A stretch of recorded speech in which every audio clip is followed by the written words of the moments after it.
tie ongna kwachi ono so ebai ebe shey munyam deputy CEO emagana ezim na chasrebo ediya ono so ebai ebe shey munyam na ama eho ayefe min empenifo no mesremo se mi yidin bi firi mu ana mi refi bia mo fa cheme at appropriate time no ebe bu bia di achia wo bia kama na wo hwe na Jennifer Queen de oba Yesu on say you no no start here no oba Yesu efiada wi akete be 2:30 na Jennifer Drew ewukugba said there be nua be ma ene kwakuda hunti asamato na esokuja no abia Jennifer aye no wa kire do Jennifer Queen a kire edo papa no ebro management ase so say be producer say no wa ba so many programs go be timi akọ but look at it oba afekwa do say the aduane potata no eti Jennifer Queen so be awo bia no anope ye chia we da wase crop bia kwabena sante go crop bia kwabena sante ya izia wa pass law school exams entrance exam they will be called law school will become a yes ma bagana and they said yeah akwa law school mponie and that man su bebrebe na obeko na man su bebrebe wasan we yes and exact so I think I was editor and me na from editor na me for no researcher design of me ne kasala me say me from say is our baba editor oba Jeffrey me say e di crop akwabna sante ono so ebai and na Duke enso ebai wone crop bia and ebai ayumadi na make no ayumadi ni Duke no wono ni Duke no aha na anyimadu wono na deployment in terms of MPP communicators and say we be kwa so na djuma no so because bia emuodu enafom wono so ene kwabra sante ebai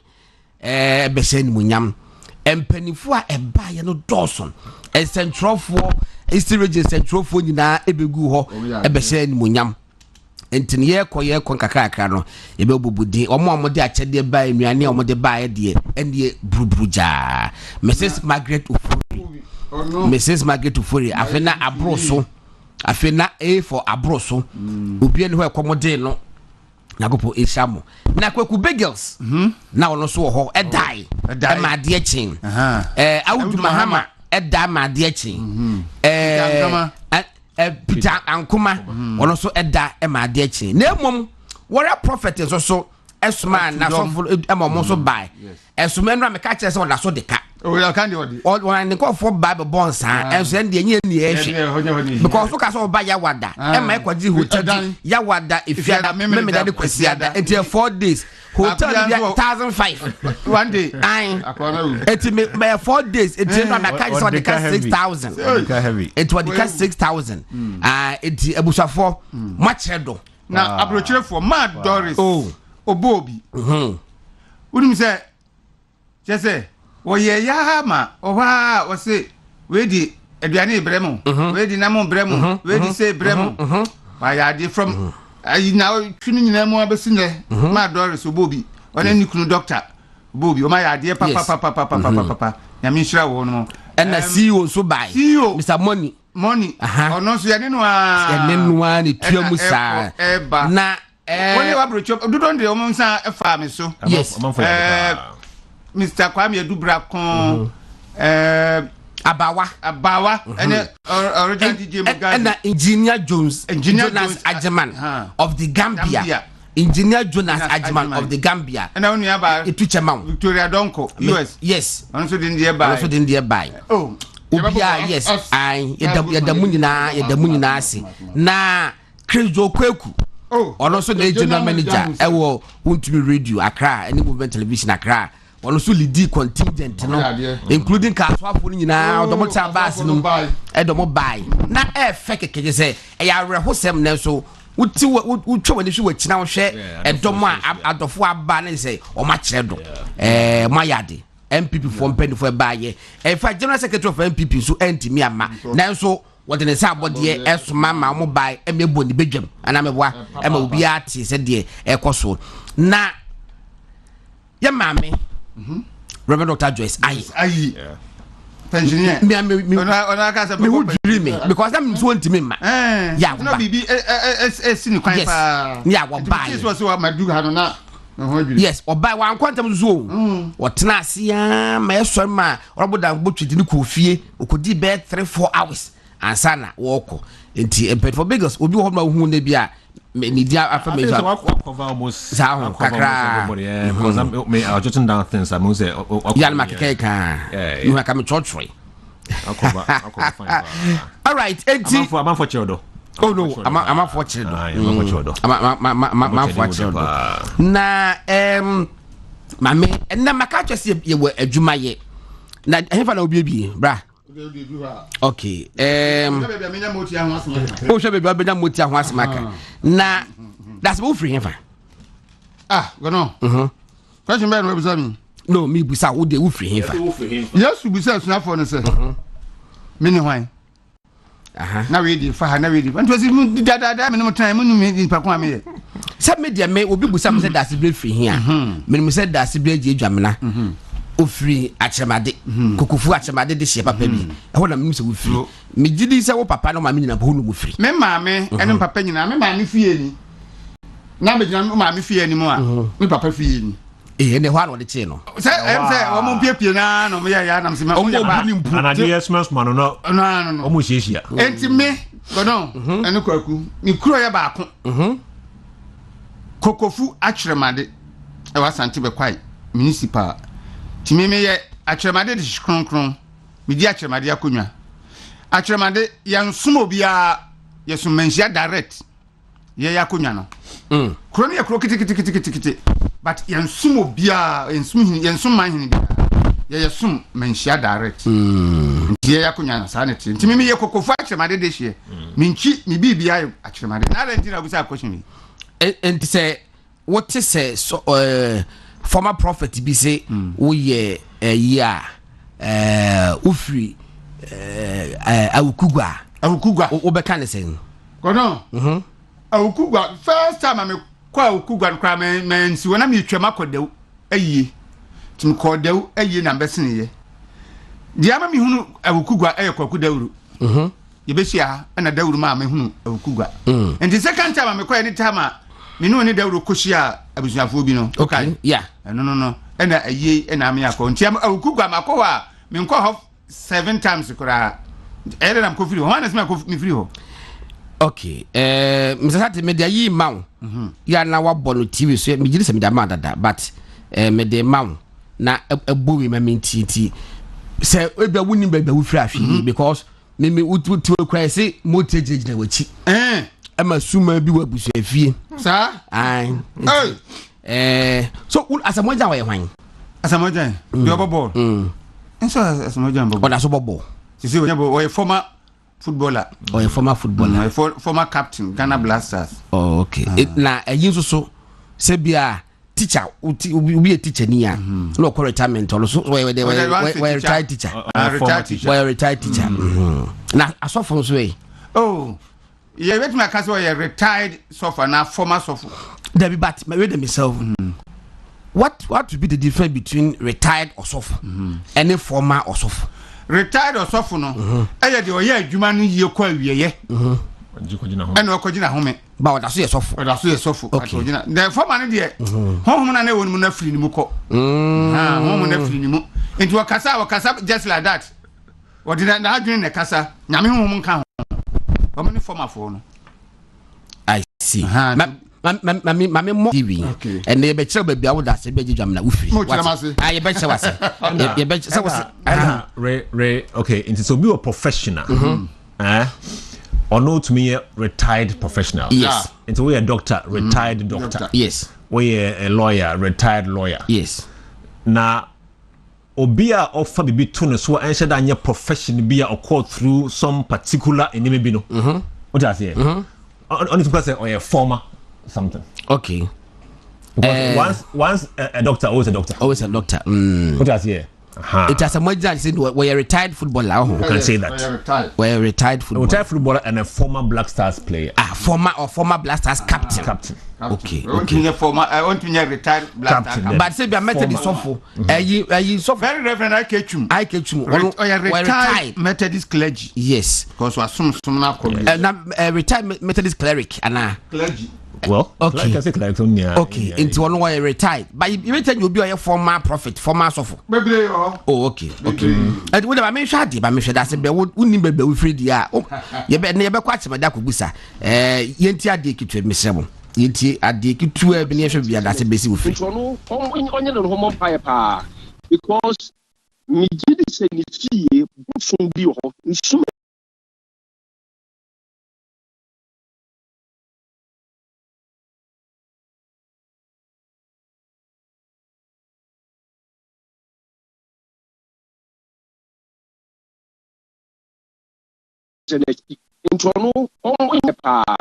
because me did say, see, from the I didn't Saquano.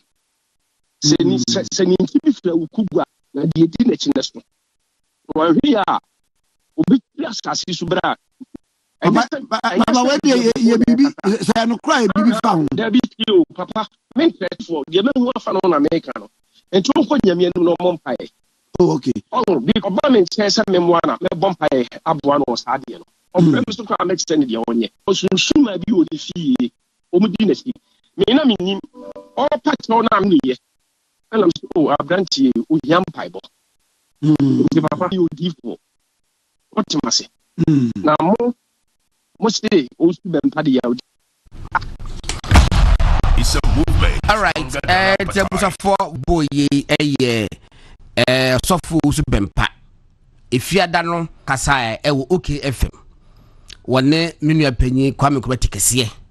And the Kasai, a very lengthy interview.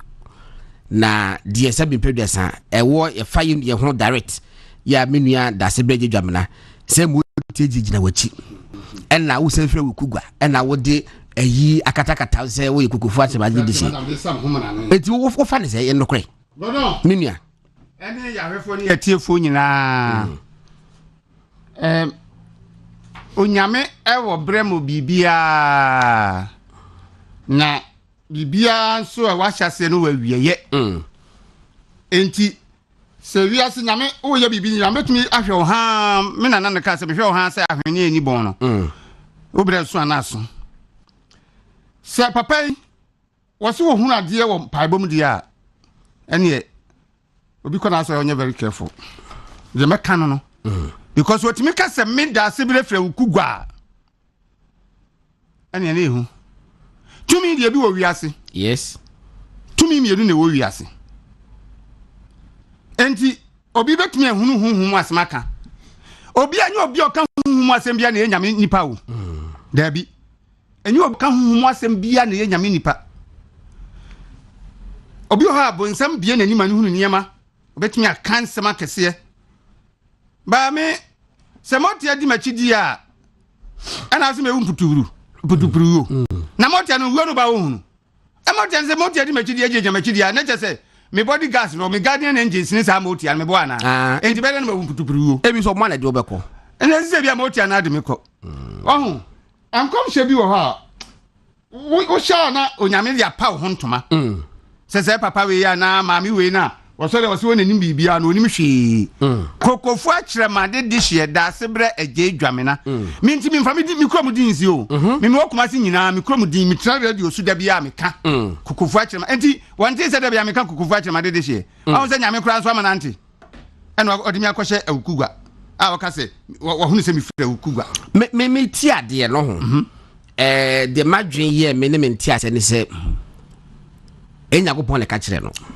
na me ken but enipa ne ka kire no na me ka chen se enti nipa ka kire no nyame enya go pon le ka kire no never enipa ne ka kire no enipa ka kire no nipa ko ne ka kire ne so obi a dawro efra wukugwa na wo so sei enti wo ye no na o be fe ka fry eno nim se wukugwa se konfano chi kurum enti abosom ho sebi producer wo se me na me wo Canada na na awaba eye news ana what Norway na snow aba eye news ana Amsterdam na do na yesi awadi wa se me manya news na obi firi anwoma so na se wodi continue ni a eye news ana or talent ehunyehu obiti wale no ni bicycle twi ya no so news ana this John Bahama de kire wale for bicycle twi eti se obi fra kugwa pa na waka se utwa wani je no so obi etwa pese jenachi a nwanwa bigos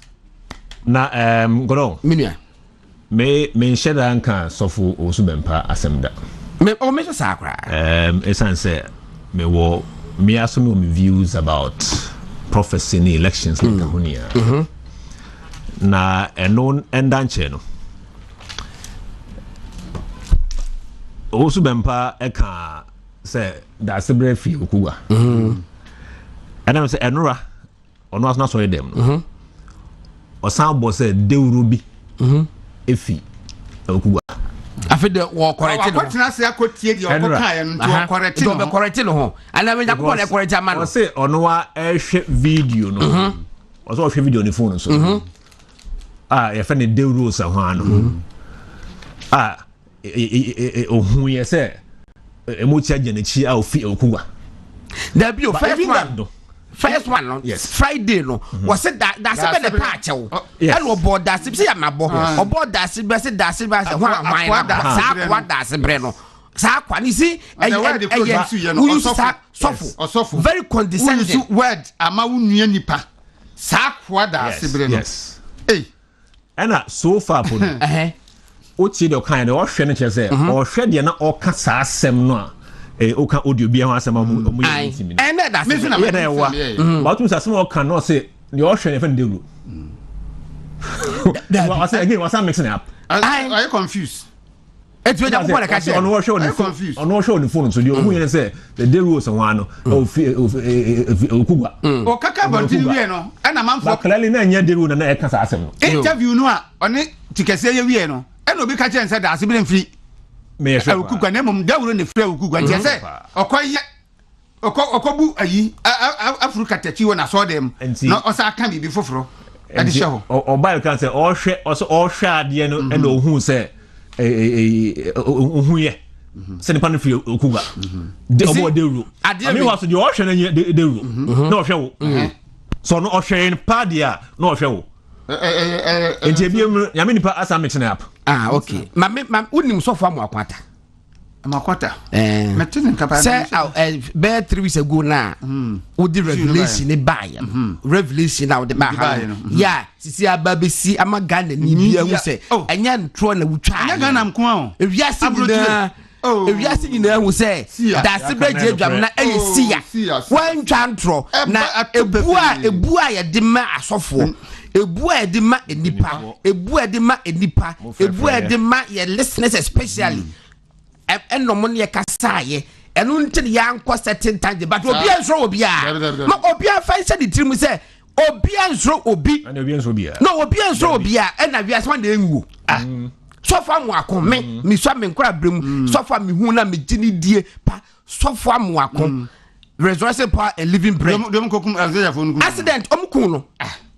So far, Mwako, in fact, I don't know free, na make it twa. Me ko kan if you na me nam kwan me tese papa na firi me ko kan if ma me hwe me so odiatro se tese musu sempa na me de ma no be kan just wan koy asofo akese hwe ma me mo pastor Mensa Utabil wa kan simbi ye wia enko na maka se na adwuma wo ho now the globes are off don't the globes are off men katakata nemba bi so me say na munya obi obi ani 2 minutes obi obi bi oh le mama anti bi kumase no oti kumase no sofu bia ni wiase a obetansa mama adwen say ma won to na ba e ma dota mamu ba bia sofu bia don't delude yourself please don't who was some mentality ultima that there's a problem Pastor Mensa Utabil and I make am wakwata de no cra first am wakwata de no okay mama no ka dai o de mama wakwata de no waso bia o de do branti mama no de no you do so na bempa ya worship no so hwe nanum me hwe nanum no ahun say edu ba bia emma na omunya prima fo no omu wa agede omu de se pinyo sedenyo o me bom funu mu no ne bi kwa bi bom takrama so ho na me ba ne bi bo o takrama so na ade na boni takrama ye nipa bi image na wo e boss somebody's image, somebody sitting on his tongue. Yeah. And was it and Pendo do aqua we go so all people and coffin.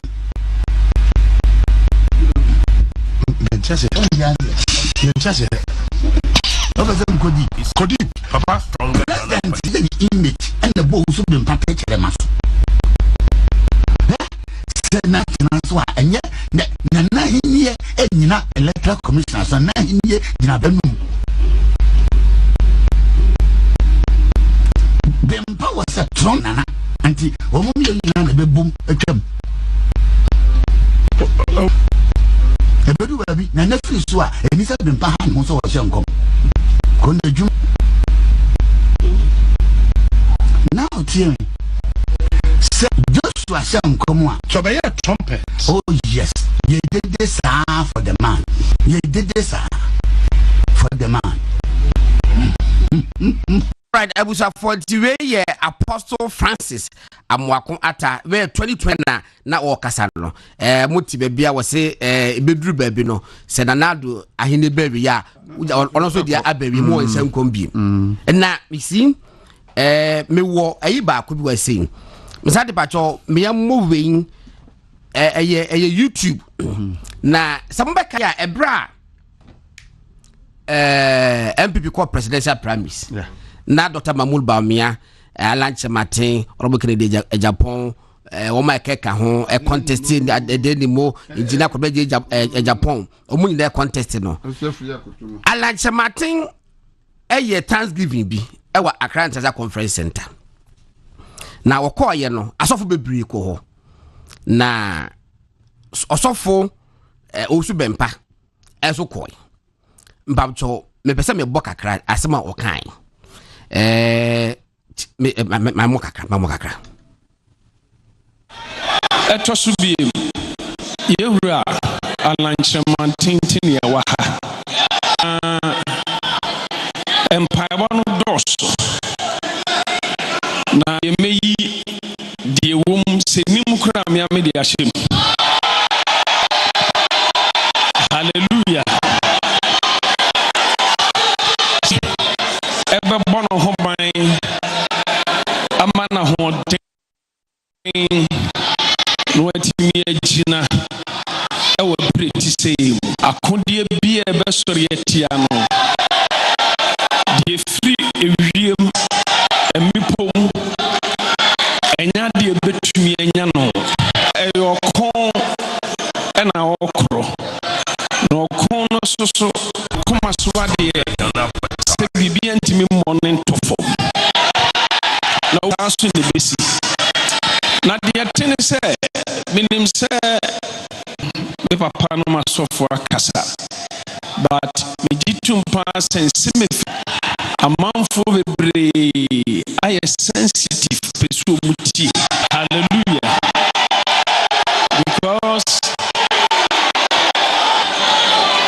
papa say he fan ojina bonkum ana ojina nifa ojina hen de atene say ye fre bibi kasabebuo se eja bi wo fie na owo mma te se mimi se mi wo mma na oba obeben me meti mani no jina me nchen mi hia bibia me pagya meni a on na me hu no sukom de me a me hu so na kosansuo no bre me ekom de me a on na bre me duane mani kuma on na deda me me patade ahya on na bre matade hye se de tibia me ma ne doso ba me dosa oba no ache wo mo makani nyina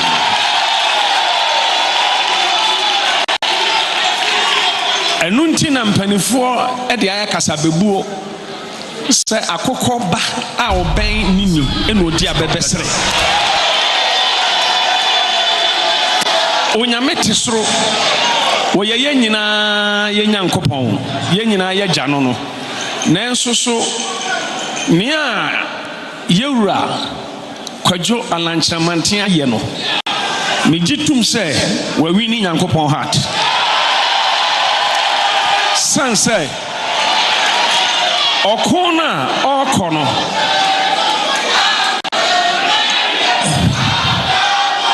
hallelujah amen good ɔko na ya papa yi ɛkɔ yi yɛnya nwie ɔko no ɛso ɔde ho aseda abrɛ Awurade awie sɛ asɔfo ahyia mu wɔ ha a yɛyɛ onyame na musifo ka ehunu sɛ nyame hwɛ asɔfo so ehyira adasa san sɛ yɛne wiase ɛna ɔsoro ntem gyinafo na saa Thanksgiving service a ɛkɔ so yi na mdi akyi ɛna nka aseda ba wedeɛ nkunimdie ne nyama yɛ mpo no aseda na dikan aba na kyerɛ sɛ prophetically spiritually bibi asi wɔ sunsun ɛpia ɔhonam mu hallelujah ɛyɛ me sɛ yɛ says prophetically bibi asi wɔ sunsun mu yɛ ba besi wɔ wiase asase so bɛbɔ a yɛbɔbɔ aba no sɛ yɛhu but mama fa check Emma His Eminence the Chief Imam. Yes. That's what you say. Yeah, on channel mama. Why? Biggie, Biggie, but she actually who Chief Imam na channel mama. Why? But go no. Minya. Pesa me ma ye tie fo ne ya hwefo so ka se mi kyerem no obakoma to me yim. Okay. Ansem na opani ne kan ye no. Enipa bebre di yaw efre me ka ma minsuro. Media dia me de hoho me ho asase no eso ne se onyame ama me ehunhum me da se bre age edwam na kwabena me de ye frɛ me kwabena onyame ama me ehunhum timi de ye hunhuna me that is me sir udi wo be hunhuna me na me da se bre wu a na yase o kire ben ni nkosu yasu a ade papa be na asai o kire ben obe pai abekike nipa na se kosua ne se ya ade papa be na ase ade papa bi anse da se bia bitu mi wu a Ghana hade ne ahwere ya nhwere hwe Professor Messi ya president ti akonwa so owuye Ghana na so ni ho Kwame Nkrumah ya so na di independent bre Ghana onwuyi Ghana ni ho asofo am akwanta ya na asofo am akwan na okay nyame ni masofo no omumu nkoi enti se da se bra meti yi mi wu a dia na asi bibia nsi na me say so far ma kun wuye na about 30 years ago na evia me ko omo ye na me so pa ba me ko ye ni bi I was fantastic school park so na omo yusu quotation be as a James 41 or something no matro t-shirt be o say count it all joy. Yes.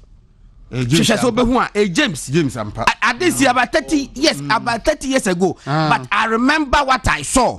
That inscription here to t-shirt was say count it all joy. Why name mo first mo kofa etuo so mo so pole nyamna. Mo fa etuo mekuno. Mo fa ka mo no. Mo pa mo poison no. E den. Why name hwe ewiase de mahunu se. Woni e hye sa ankom no hu. Wo mo hye wi a no mo e forso ye ho adwuma se bebem.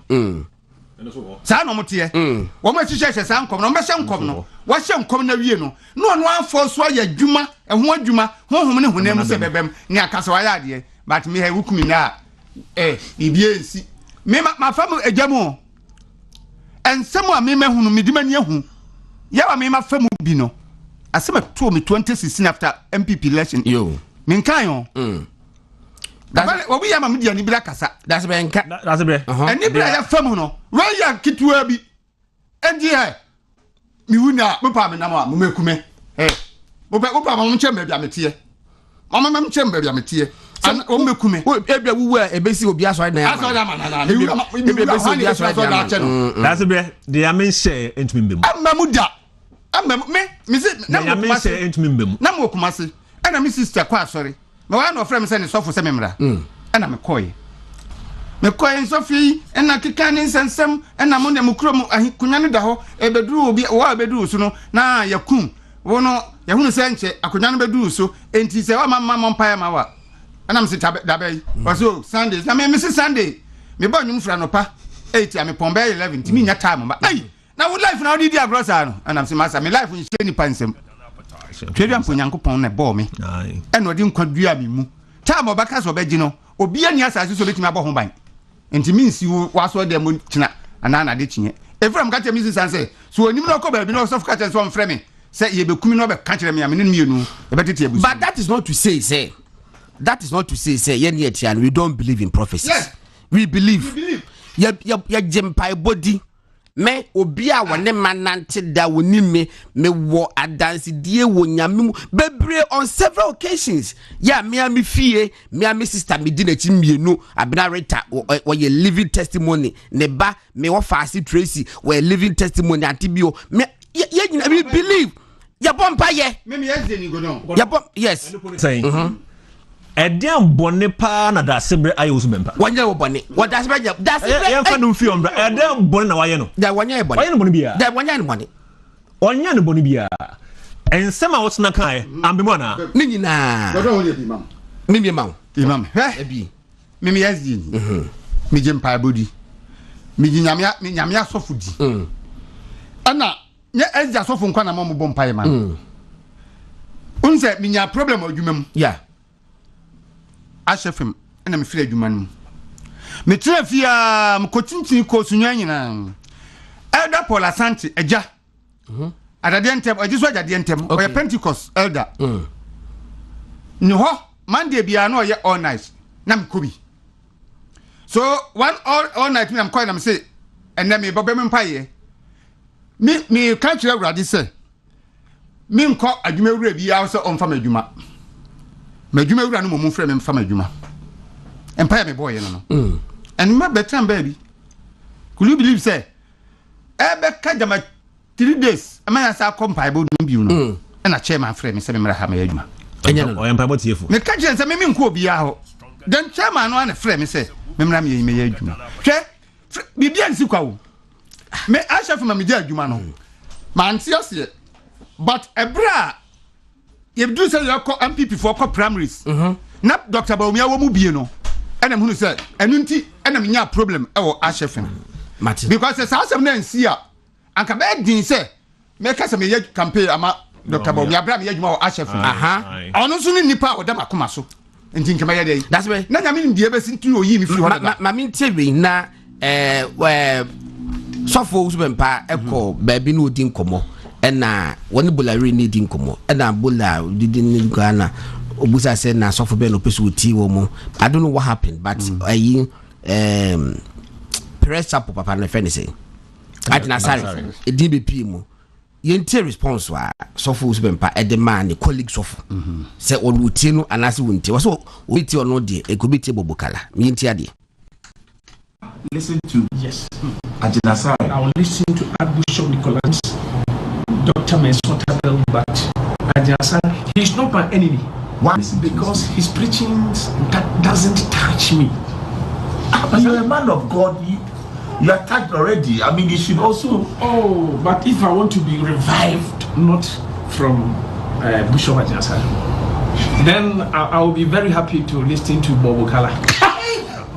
But this is a very serious statement. Oh yes, because I can be real. No, Bishop Asare is a revered man of God. I mean, yes, I know that. Yes, so why is saying that you listen to Bobokala rather than no? I take a strong exception to that. Many people will talk against me because of this issue. Yes. Do you remember that any prophetic word that God spoke to me and I can't out to say it? That man of God will come. That is why you are going against him. But he's a man of God. He's also expressing his opinion. I'm a man of God. So why you compare him to Bobokala and say you rather listen to? Anytime Lucifer draws sword, Michael will also appear. It's a problem. You can go and think about it. You can read Proverbs chapter 26, verse 4 and 5. My answer: is he a man of God? I don't know. Reverend Ishtud Anaba, he's man of God, I know. But as for Asare, I don't know. Because why is your church? Because what I read, Yes. you said, or the one That is it, yes. said that if I want to be revived or to be happy, and I mentioned, But to compare him to Bob Okala, he does comedy, and clearly to put them on that same pedestal, I totally disagree. Sir, I'm running to your friends. I'm running to them hosts. Bediako. I want to compare him to. I will listen to Lewin because as for Lewin and Kwakumelu, I will just laugh and laugh and laugh. So I will be relieved. But I just started preaching, it will damp my spirit down. He's a man. All right, I was for a voice is be brave. What I say, voice be brave, videos be brave. No more. It is not for us to put somebody in judgment because we are not sitting in judgment.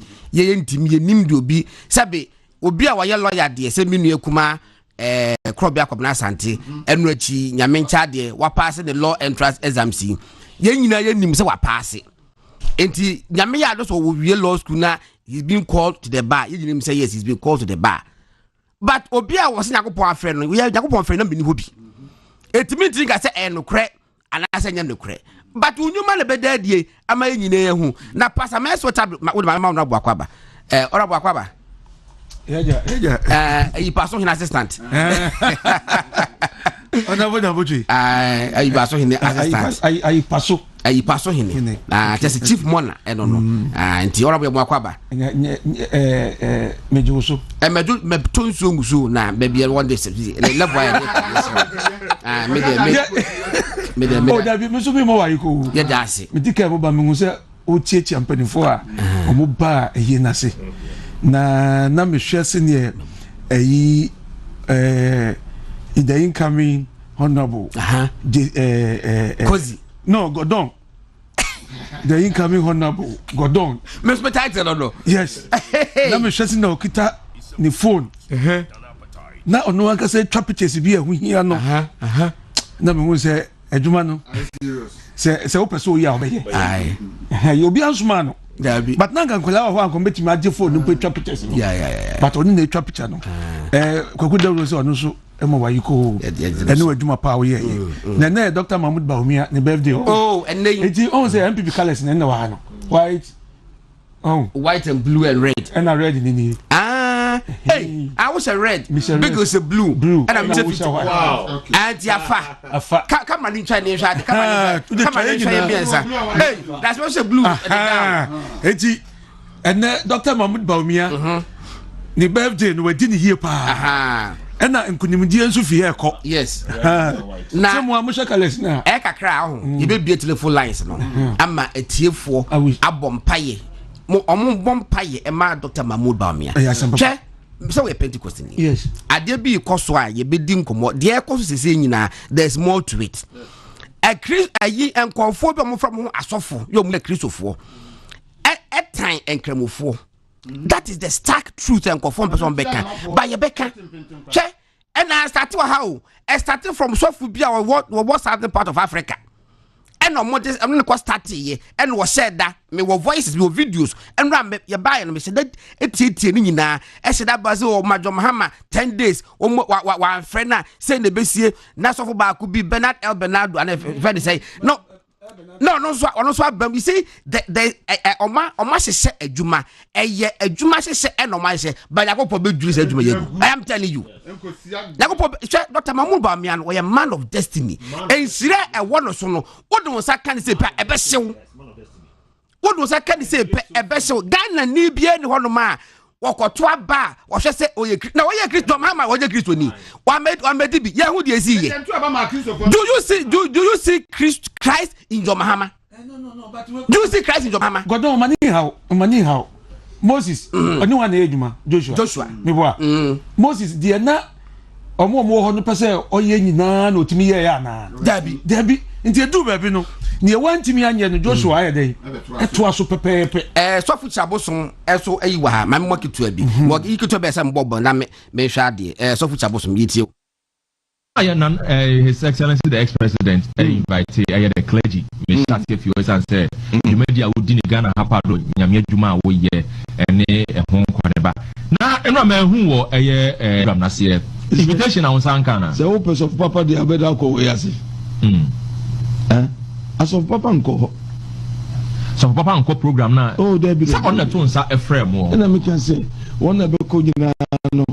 Omo be ko nyina na ewe je ekujira on they will say your mama ni ento abamana we see say what na say na we are danadania na wonya no kwafo the moment say obeba bontika say muja you be nsama what they say ye the man share say moa na obi no say be dan ka say lady na ho brase e na yinti no say oto no say free say bia wo selfish interest na ho yes the selfish interest because when you look at the situation Nyaw na abekache nanado promise you be see that man nanado promise you be see wanya mountain no fi nachi o sa ko your mama ho na media de mekan say ozu bempanyi nyamesofo onya no kwafo Ghana for indignant no Ghana for ento ozu bempantwene emma bomma Ghana for nyina ehun say ozu bempa o fake onye nyamesofo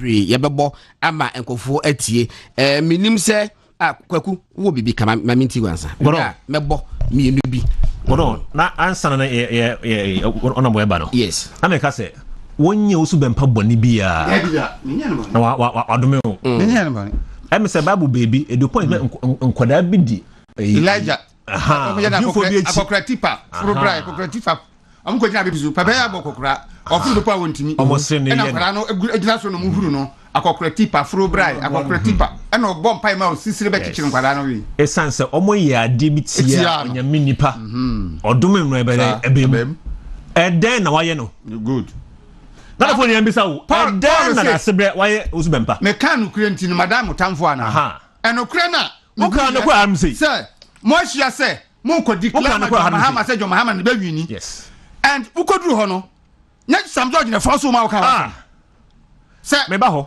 Sam George akoda we wo didi asofo wo Ghana nyina atem ni atem atimi ka to se be di microphone na ka se Mahama ene be wini na koka ugina ho e ka de ope that's be me fe se me gidi se owu bempa reverend me gidi se owo advices se de empenifo dia wo advices me ngini se bia bibi obeye bia no wankasa sorry ya se oye we den awon krofo no motena se ebubu ho anso oye ho djuma me gidi se amanfo advice ni bia o mo hwe advice ni ko so wo hwa ye de no bo amanfo no bo political football wo hwe odue video hu sisi ya okugina alanchamatin thanksgiving ase a o se enkunimdi aba no di ho ase de Just ono se wo hu a ho hum se enkunimdi aba e ma che alanchamatin enso ko primary si alan enwini we are teaching again just say the question say politicians who say okay okasa manfo tie enti ye nia ye ntwe left right center one hwe ye na advice you go everywhere and expose yourself esan say Mahama ya just a week before frame ya so for nia we are saying mo de wonsagu Ghana henyo ya so for nia ya wan ka so bempa kan o ye mo de wonsagu ba mia so se ba mia because ba mia ba wa sorry e ma bo mpa e ma ti Mahama kasa wo su bempa wa yaw o ye wo ye no to nsa frɛ wo e na wo ko ye enti ya de obo political football anhwe ya sane ye yaw oku enti do bebia na you are forced to say something positive about your friend wo no ba gono share me semba na me can count it all jabra so for amwako ewuye no na yie na kramoni ba dem kramoni ba madamfo I said to Ali kramoni ba no wasani quotation in ewo James 1:2 was a count it all joy my brothers was a count it all joy my brothers when you meet trials of various kinds, for you know that the testing of your faith produces steadfastness. And the thought was so. It James 1:2. Yes, as also no. Yes, was counted all joy. So far, Malcolm, about 30 years ago, na me Mrs. Fantastic School Park, me humbi. She, me ti wey, me yere, me se utia obesere. Me nim prophetess o wi ase a was so me yere. I just work as womb. I just workers won na say for me I grow ba me say oh I feel so die na the door so mama the person so die ya do we come in waka check there waka check me and you say waka check me what me say me catch say me say I feel the e meta ma ofie ba anytime we who dey ya no tell me person be ba ho no wa sha be catch mama it yen yet here every minute the message come obi ate aka say yen ka say yen prophecy ni yen gidi say ye wo akomhyefo papa wo ho ene wo akomhyefo atrofo difo atrofo ye wo difo a omo ye sorceress you see omo ye sorceress ye wo difo a omo hyeda ekwa abonti edi hu tu obi so e mo kwaji sika me se be chief mam obi ano ano penya ko ponsa de tia no emra yiko 5 years ago e ka se obe film edipo di 100 years o film a enya papa ya o ka se ya no ni chief imam enya asem ayo so for ya o ka se ya so no chief imam be enya no tue ananya no me nam we hwe for the first time wa mako baabi a national security for di machi eye dawo papa yi ase ye no kwa nyam na meka so mo mra omuka se aye de e de o ma ba di o ba boaye no mo nya nante eti omo ebo pa na mekoja wo mo na wa wo tibi bom pa ye ma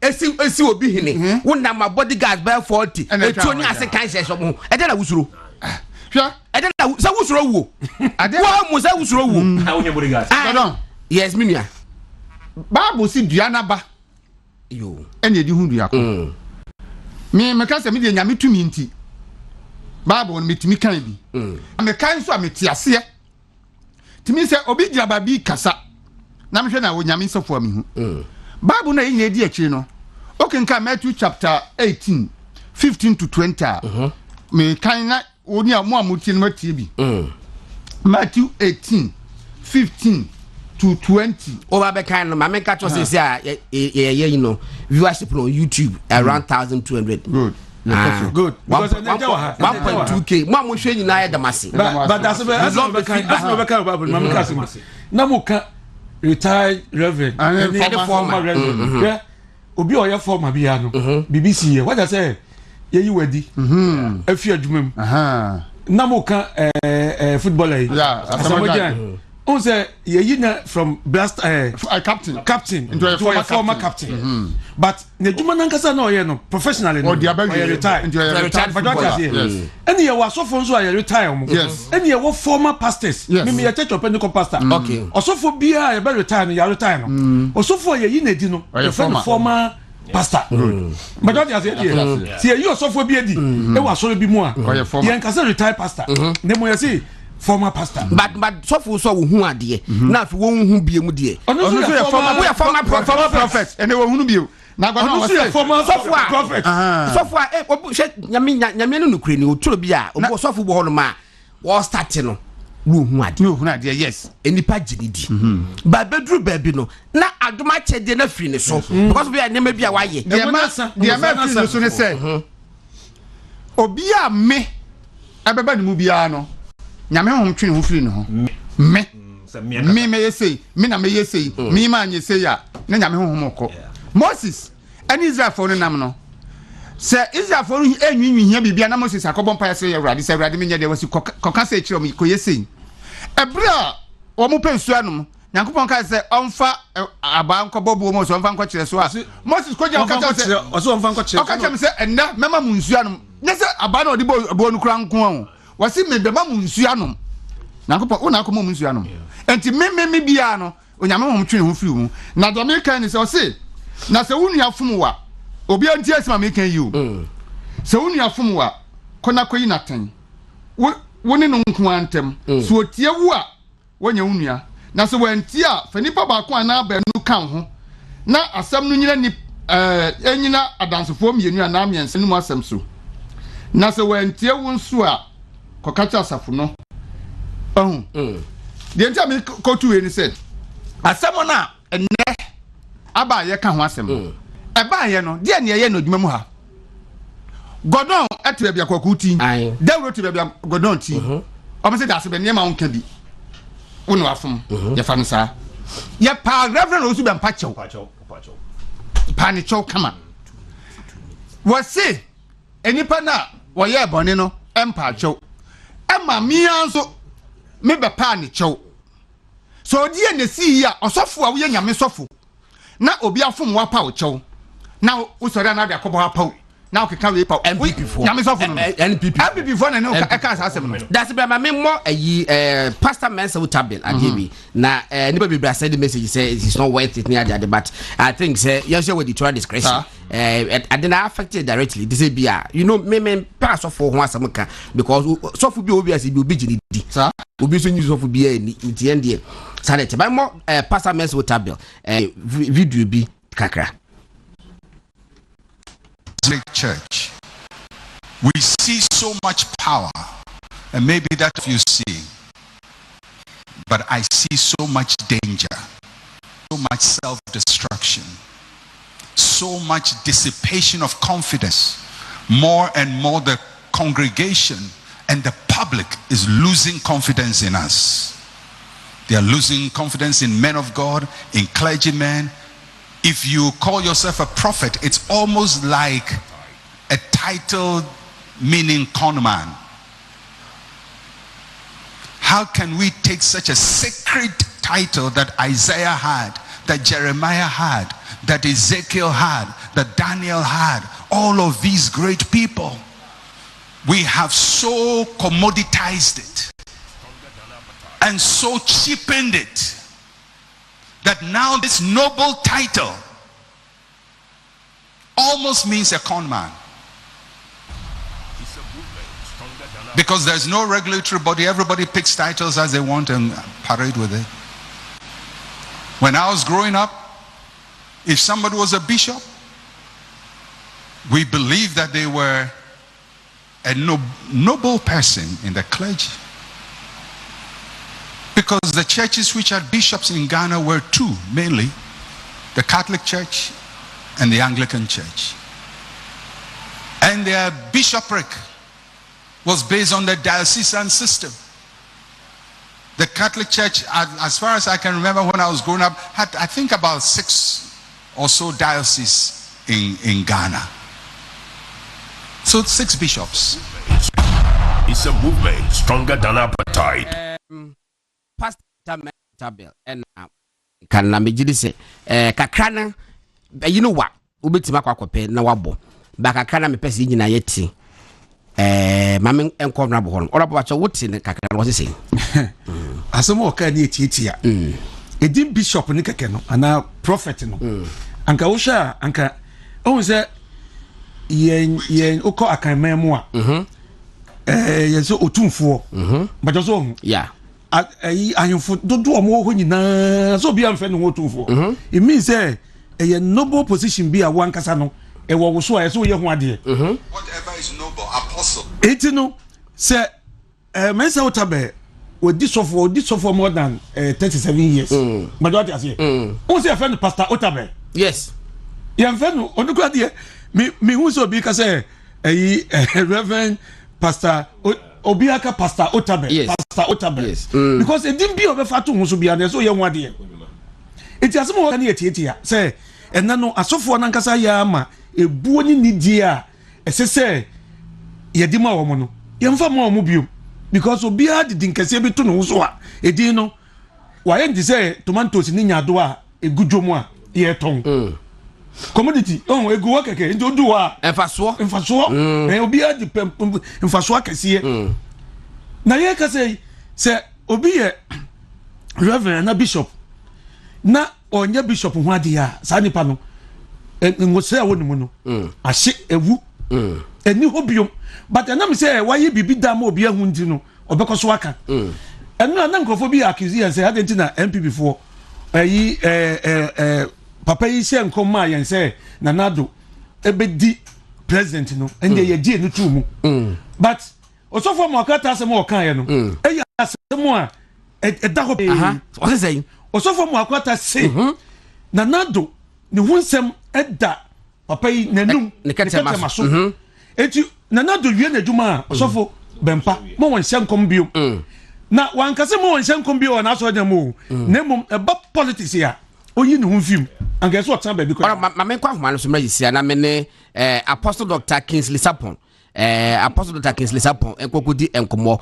wono so sofo panyi na mini ni nkomo kakra osofo patcho maachien ya aja o Mr. Gordon patcho na ho na muti sen radio dom wadaro ma no hoye ye wona eje no verse PCAC na apostle we de enkomo kakra bi ene ye di nkomo asofo sem abem pastor Mensa Otabe voice abebo sisi video eno ka sese ne yem se enipa mu bi po ya ma enmunyam ene gidi a ewo asofo mu wo mo fam apostles e fam bishops e fam archbishops e fam prophets ni si ani ade no sese no amagidi a wo mu na abafom no compare so Bible mu Isaiah mu ani e fam sa prophet na eti ebi ni enemrem prophet eti wo se sofo you with us if I saw edini Apostle Dr. Kingsley Osei Safo yes Osei Safo pacho ai me dasi fache eso dasi pa na ko ponchira we de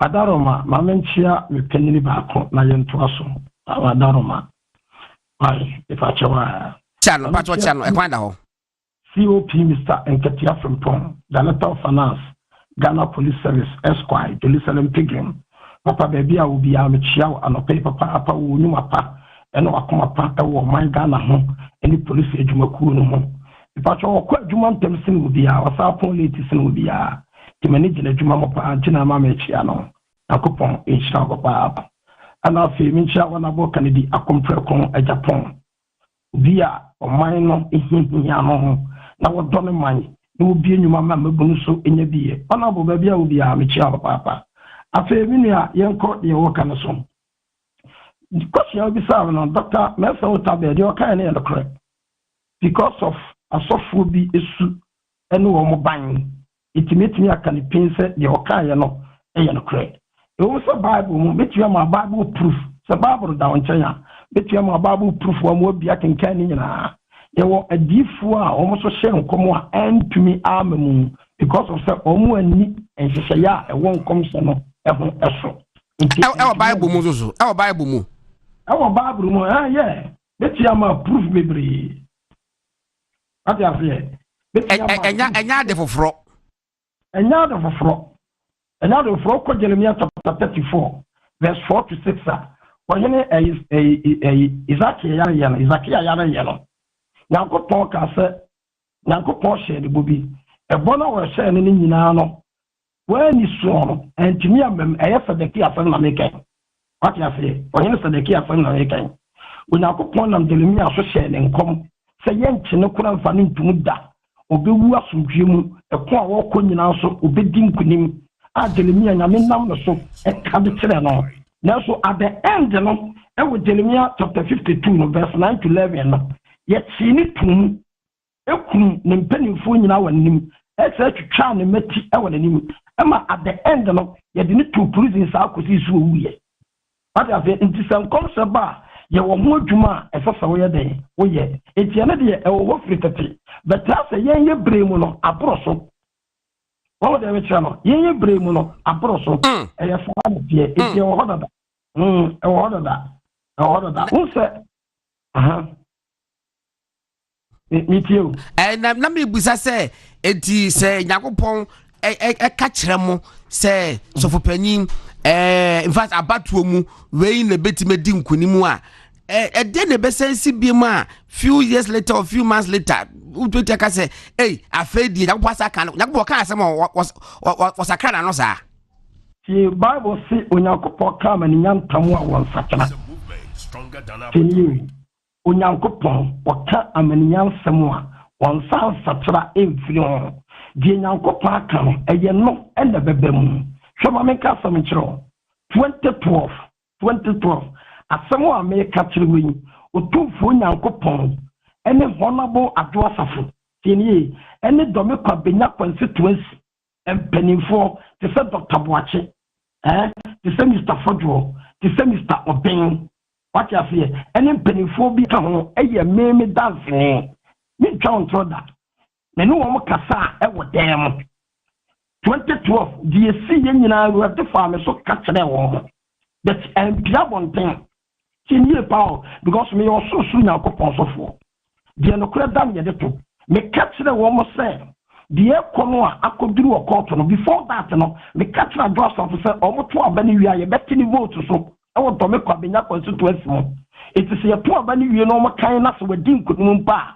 o ma wo mo nsan kan ye beti 6,000 plus and e free vote so ampa o mo boy no wadi nkunim wo sam mo kan no na ya ti ni vote no so what you say ana me rather farm so kata say ya taso dia not the sound be see e wo ba bia eno na ma o mu lusu ye no what would you no eti ekodi court no me sa rather kasa kire ma me sa afro wona bo adosa fo na mpanifo ka kire wo say wo mu po na mo bi o mbetuo na adunye mu na o mampani mahama ntena so no be di just 4 years pe e just 4 years pe eno obedi gwakunya no so Ghana for mo to ba ye etia no na now in the first 4 years Gabra no de ma o mampani dada friend say John Dramani Mahama ai o pa me so kan ni nyina atere no e ma mpa so wo twene mu sa Gabo no second term me ka tere wo mo say na ko ponsi emu be ye bin papa na so abaka kra bi ebe wini o mampani dada John Dramani Mahama ni nyina ye den ebe mu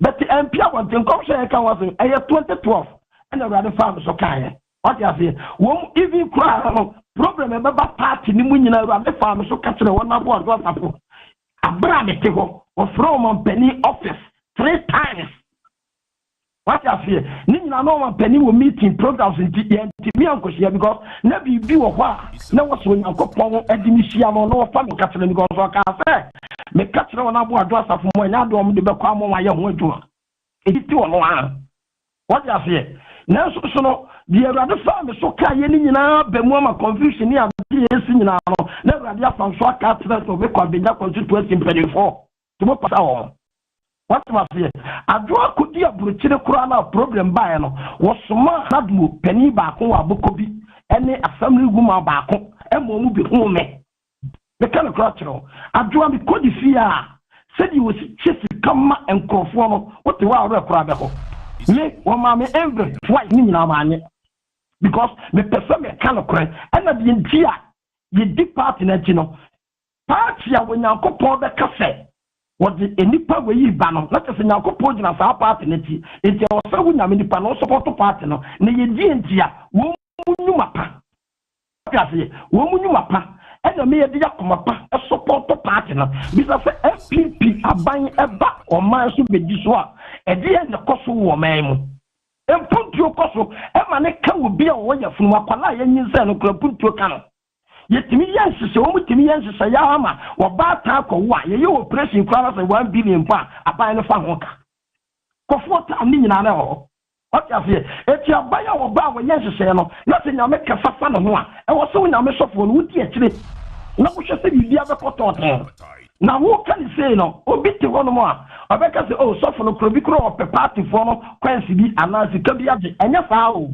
enya fa na tie enya no kure na ye ka se de be ya wo man ni betumpon na wo man na kona ni no wo man ni nsa ma na ti wo de original no wo hye o ma osofo pani asemo a na wo kan reverend osu be mpa asemo na wo kan so hye ya oso man pani dada mahama wa akomapa etu nyankopɔ saa de ɔman no asa ama ne bio sɛ ɔmmra medi so akomapa yɛka so obi wɔ akomapa a ɛyɛ deɛ nti na nipa no wɔ akomapa ɛnyɛ sunsum asɛm ɛyɛ ne nnwuma a wɔdaa n'adi ɛwɔ ne nipa ntɛm ɛne ɛmi ehunu sɛ nipa no wɔ akomapa deɛ mɛka no ɔtena seɛ eti ba sɔfo sɛ bi so a sɔfo ebi so so bi so kyɛ wade ebi obi toka ma ebi obi ka so be siwa sori dan ama wa ana ye de se ni binya eya akoma pa ana meboa David tio we ye o man general abia na ye ka me o ka general me so me ka personal sa wo ye general vasia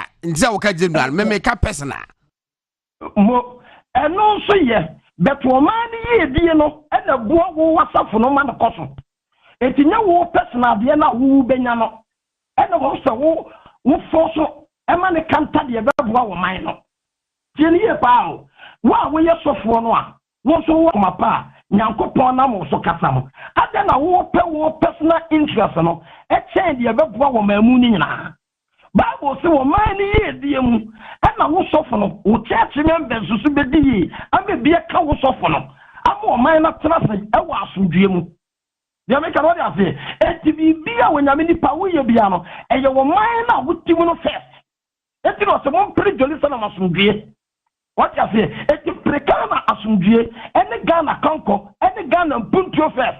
So what sorry about any Jumaya, none of Juma Cosso, none of Sikaba, and that's all I know about. What you say? And you are sorry no about. It when you mention when you put 2 for now, when you were so near Sassy and his system, or per se or mine a cosso, not sorry about it, not a can of suffer. What you say? It's one personal interest. Me no can say. My son and me call 17 years me. What you say? Me. And you kakra. And you folks the kuku. I saw that in Siwo.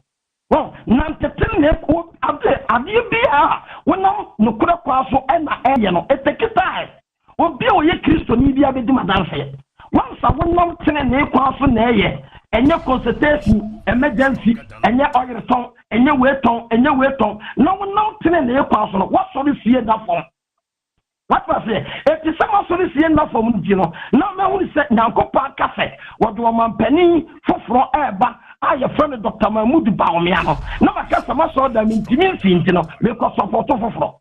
Papa me pacho menyanin tie and neme bi so kosoma me yaje di se asofo no bi oman mu a omoji di se eni se obi a wo ye kremuni ebedi oman Ghana so pacho wo ye sofo panyini eti se uji di se ni se kremuni be oman panyi of Ghana na Dabi ti eyo obi enu a wo be di oman so a onyankopon ni mu bi etu be so kire se onyankopon aton kramofo akere so obi ye muslim ntino won kan nyankopon ma no wo de mo mien kan kro se obi ye muslim ni nti won kan wo man no ho won kan nyankopon ma ho etu won timi mfa mpuntuo e ma wo man mu na nye kremoni kro ya na watimi aboa amena wutu fi a wutimi di sikato ban wutimi say sika free ban enye kremoni kro no a a Christopher be bra be di wo man so aye vice president why ne timi ye fa de no you be come on ye wa bi go wa ye ka ye fanya misu enka ho ne ko fa me say ye nyankopon asomfo what you say kremoni kro no na e bo adwuma pa enne ama Ghana ene ma be bra wo mu aye mra ma ye de me come say eti ye fa say abia e bo wo mu achi e bo kremoni na ho peso be ba be di so no de e bo na chi ye friend say ensu a esen na ensu a esen no so esen firi ho abreso wo ye nyame ni pa kanokore esen firi ho abreso ensu na esen no esen firi ho abreso na nsem be so na o man pani a wa firi so dada no wanka amfa galamse ho eti sana na do time anasa Dr. Mahmoud Baumiano na do time aba be ye kese na aboro so a ye misa se secret be na techre nti ama na ye kese ansa na nyame ni po aba bontra be kasa e die na techre wanu na nam side e porutu krofo adere well mami kan kranjro se galamse se ye vetimi a stop a enya abanya sem e yo man na sede se wo mamuni nyina ko benkrom yeniye na ehemfo ka ho na all the five bearers no ye mo nyina be sign krata se enyo mampani bi na akoatia galamse na mum eyo man nyina na akoatia ne di tumi ni man ehemfo no ne ye hweso mo ntimi nsikwan ya eti to obi petumi no ko galamse sai no ka se moto abawa me a edi 2 days be pada mu se mawini a mo sta temra saita wo be ti abra galamse wo be dan wo abra galamse ya me kan what ma say eti no kula mu ni yamfa no kula ni adwuma galamse bra o man pani na na do kwa kufodo o timi sia no kwan da e just all the front bellers ni nyina kabom sign because one anya sa wo be lose vote e wo galamse side ya me kan what say because you are no na ma chire kan what so ana galamse ni baaye wono teso na galamse ni baaye wono teso na bremu seye oh wono na teso ana bremu no eseye bremu seye ne enya neba ada ne yempese be kan kore oh ana ma mimi sa se eyenefo na ye politics se ya ntiase a ye be kan yensam sa keke eyenefo na ye politics minu ya wo host Mr. Gordon won kwa sole Methodist ni ba what is niba Asare-Bediako no we are here papa for Methodist. Wouldn't Bible Kanya Opa Methodist hymn book a bet in walk heaven. Don't West Lima. The kind of culture of Christo miniatro and then a near Major Mundia. Not coming to the Methodist Yamro. You make another say, Miss Sidney and the near my edges and come to you from Methodist in your brother. Asare-Bediako papa for Methodist. Don't West Lima. Asare-Bediako. Ah, co president na kokoshe. Ah, co president kokoshe. Wo pasam pakafo na president ho. Enye wo so fani, ene ye chidi twadi ti attachment ya. Enye asam na ava, wo president na president. Na niya mesasa. Ada niya pese ya kana kore. Wo yi onyame nipa, wo yi nyame sofo. Ye mfa ya wo enka die ni kwafa wo ka. Ena wo ntimi mfa asam so enhye nyankopan no. Bita no kora no. 2012 nyankopon ka kire me se wo mu jai ema mahama no betwa 4 years ni wi a ho ma bi no do ma no ebesem people for 24 years me kan kora to Kristo mi ni atoro eye 2012 ene rade fam so ka sa kire wo mo e wo dem wo pa bi sa wona bo ado asafo bisa Mr. Fojo ene Dr. Boache bisa Mr. Obin Dental Mr. Obin bisa no. What I say? MP want me no more candidate. And just and then for this yana some prophecy EP. It yan na make up one thing. It is so far. One no free say one na DMP ba power no. And you no kwa. And you nyam ko pa so far. Ye what Ghana nyina. Nyam de to yakoma say what do man pedi na ma do dan kwa ko fo adom. Ye nyina na Awurade fa ye so boaye and de baye. What was it? It you can crunch Ghana for. Well, you can't crunch Ghana for. Papa, we dear, ye dasi, ye be samba horum beam, but ene Alhaji Dr. Mahmoud Ba, me Vice President of the Republic of Ghana, MPP flag bearer, ene the birthday, me ba cho Kensasem Guluso, na infanko nisia. Hey, see a robber incoming president. Otu fo na ko pon wa ye osoro ne afafie fo won sira papa. One for birthday we so enyen sentene ne dwinia ba no one touch e wo yesu dini mu wonyame ho ene na ho dene ene ne munkum e ma wuti dom e fa nko fa kunudie e wo meya batwo mu e famra e wo yesu dini mu na wo mai etibi nyina na so enko nanim na atwepa ne hyehyɛ pa wodi egu akwam sɛ wodi bɛboa wo mai mpuntuo ama na kɔ nanim no awurade fa so fa mɛboa na wo mai nyina na so e wo yesu dini mu. Amen. Papa, that's it, Papa. For Apostle Dr. Kisley says Safo General Overseer PCAC and a nano pay, Yen Edi and Common Papa. Yamisha, once again, Brebemwa, Yen Ebedi and Common, Mewo, Clement Wilkins, I was said more. See ya, that's a break, Jamna, the past, the future, and then the president. Ne nim se na nchi efri awukuga nto no so e wa say no mo na Kweku Bagels Kweku Kwasi ono so ameko Pentecost former pastor so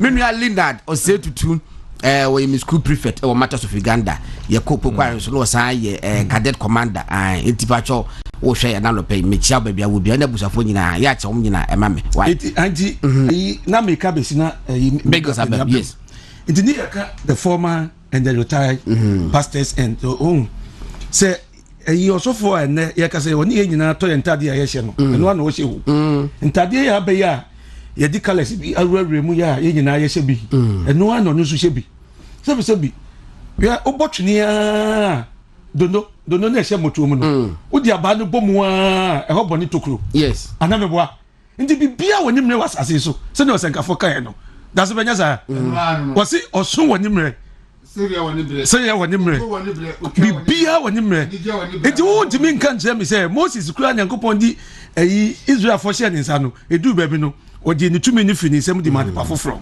enti ma owusu bempa ye nyina obi a ye nimu woni ye nimu so obo ho modin nanka wo ye nanado adwuma wie ye nanka watena se hu fem ene hunam fem no because what so ne kura very soon wo be retire am obi abɛ wachi ama na se eba ni sa se edin se ye bi beba ansa na wakodi a ne che se ugu aso ne nyɛ nimu ase he oka asem bia na se temu a oka nanado asem no oka asem no a ohun se ni aso no eje bum eso ni waso dem wo ejina ho ma omu po mu nsem wo de anya hwade because opo aso de no mo what is here no MPP for NDC for na mo won commission na wo hye na say wo ni say wo hye nkom afie awade asem buy what Roman so for bi hye nkom what Methodist aso for hye nkom eso bompai what Pentecost aso for hye nkom na so ye bompai hu ade pa oh yes ye cause so dem as a presiding elder as a pastor ye preach ye mfa politics kura mbemu say na we no mu nyo made yie ade bi nkoso yie a ye say asore mane say ye mo hu mpaye 19 years ago we call Kumasi ye call 31st night Methodist Mount Olivet Church Santasi Methodist one na me kwa sorry ye call ye na sofu panyin mi ni me refinidin and also 31st no 1st January ba no obi antwo ne nema wo pes yakopon nyema na fe no priority 3 iti me tro me de miensa metro me ma me de miensa ma no na Mr. Rita metro no de miensa ma no me na metro obi ade miensa coincidentally ye nyema ye tro ye no 2 me de 2 e ma me de me ma me so de the same 2 Mr. so de the same 2 that 2 yes and a different one it was a ntro mienu na yemfa ba akoma sofo no na ye aso yemfa ba akon twe ye ho ye fa to ba bia entity ye mompai wo se weekend bi olu fi obbo mpai ama no me ne wo kasei e de ye ma no 2 years 2 ni nyina abem ba ko pe na emamu ye ne kwa mbegiri sa abem medimaka ba kwa emamu ne me ma me ne nsa ne ya sasabro bi say sasabro di o minim very excruciating pains no go through me kasi nyakopon mo de no stand yare nsa ne nkoi but me I believe say e benye sampa bo na di shemu kesi be mami be di sek wawu because what you go through we can't what say mami nsa ye ne ya no su a untimi survival and I believe we say yes and I believe we say sampa no truly dey ba mu straight away my own admission and the minister ni na ba mu but me mami den so bi jiri sa bam ne hon tolo completely but me jire se nye sampa bono a e bia se bi kwa ke twa ne sa to eti ye ka se ye gidi na mo so fu bia ntimi hunahuna obi na obi nso ka se na nanu me hye nkom ma mo no de mo gidi ye me pa cho abe peche ai eme bu ene mo asem abe peche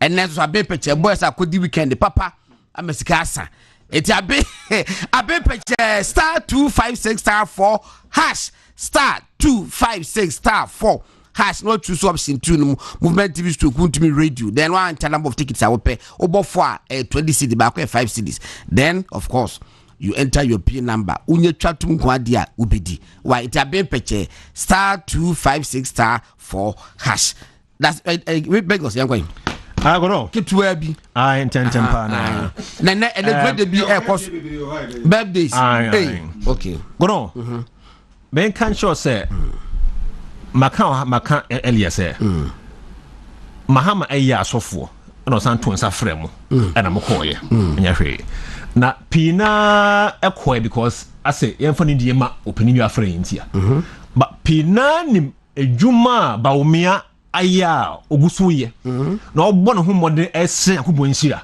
they know enti de kɔɔ so hɔ de ne bibia ne kata ne sɛkɛ no ano gɔrɔ hwɛ ye ni mani sifu a omubuafu nkomhye a osu bem pashe ma mahama oh yeah omo frɛ ka kyerɛ e no bon komo ye ni momo mubuafu san nkomhye no we no ka kyerɛ omo sɛ na wo hye enkom ama MPP a wugina soy dem na wugina mu wakata wugina puppet so na wugina wo kana kase pa na enkom se we de trokan bi e di mic ma wa o kan take we bi na ko na ase obuafu e trokan se gruma obuafu I'm telling you o friend yes but I'm just say wan kano e di ma na wan che o se o yakobon say o kuma panti this seconds po o 15 seconds me was so say wo she MPP nkoma wo shama wo gina wa so dem ma wo shama say emuodu e ban say na wo ba she nkom say ya wo say 10 seconds wo wi former assembly member e was Santasi honorable Kwame Usudonko was sending message was say in fact sir count it all joy in an American was say ebra so far makote ase no was no tu kwan etakrade it won the cast of money side t-shirt even before the accident happened so like he foresaw it something. It is so from my t-shirt no. Sa t-shirt no. It is omo we no mo de sa nyina na ye no. Me wo ba ko bi wo ba me fe no intwa to na ye kwa birthdays no. Almost say me we have fa we see na. Almost say so for Usbempa Dr. Mahmoud Bawumia ekosa no na so fi. Yeah. Na obompa ye man. Enema osu ehun e just about 3 minutes 28 seconds. Mr. Santipacho ye mo e no fa nko ni nyina ensi we se no ye hwe no. Why? Hallelujah. Amen. With your message. Dabi. Yem say yenu enyantomu mame. Because enyantomu mame ti pacho kasa. Bro, ana meka no. To na mafa. Enti edit fon kwa kasa omobu efu se enkom hia se e ba no tro kan bi sa. O ta say one to mbonjina anka ni serious pa. Anka nche. Hwe ana meka say amanfo mutu reverend prophet amutu no fo no. Amutu no fo ye pa. Kono Obeka say edu points bi na ye former president John Rawlings edu point na ni fie mu ache at a point because okasaman for TNT NC for a programmer ya fe no ono aso no yere ekoti party ya na eso sanko hobiem to nya hefa o nya hefa ebi na hwe ya Usbempa etuni obi a atwun to odu obi bia na ese wo kama ne dey ni favor yen. But that can't be prophecy. That can be. Enti godo. Jamaica EDC say. Look. Bawumia is a man of destiny. Obia who gonna have say or born home modern at the Ghana ejina ye. Now the Jamaica trust one say godo. If you play propaganda with prophecy, elections will expose you. If you play propaganda with prophecy, elections will expose you. All right. Abuja Fonti, Kokukwasi Bagels, and Mote say, or also all Kasa on Makacho say, and there, Dr. Mahmoud Bawumia birthday, Tino.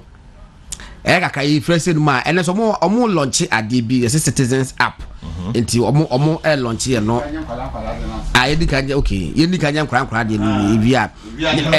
Yamia Duma a chance so Yamia my church medic CB and so Ebecoso ATTC Ghana TV for any Japan for Akabum Ebetiti and Quarry war ye car CCMU in the friend auto connect Yamia Dumachna Ebaso ATTC and Yasin to Accra into no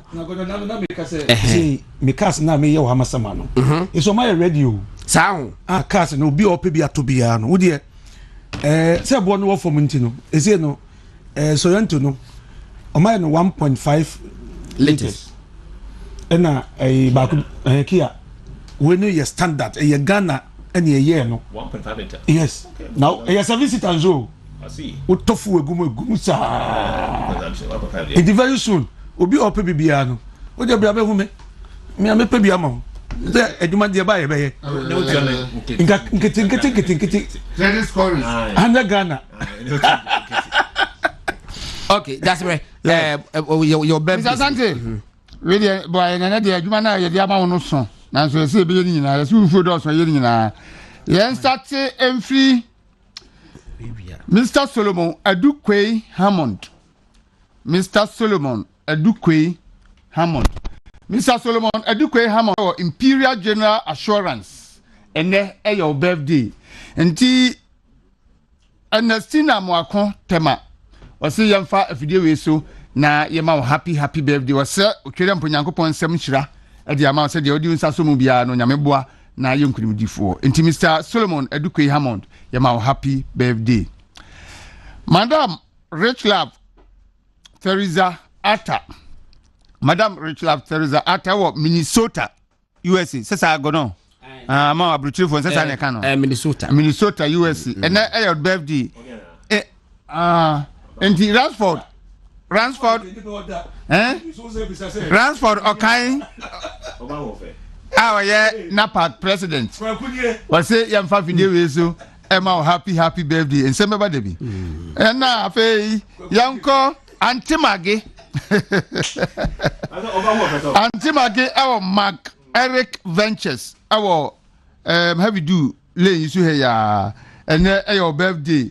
Now radio from o customers say omo untumi radios ni nyina na akabom say ye ma happy birthday ese twira mpo Nyankopon nsem nhira ama wo ana afei Maria ewo abruchimem ene eyo birthday nana ya ewo untumi multimedia ha aha enti o say yemfa everyday we suma happy birthday why afei yanko Felicia ajewa boaten Felicia ajewa boaten ene eyo birthday Celestine say ono so ma happy birthday na no fiada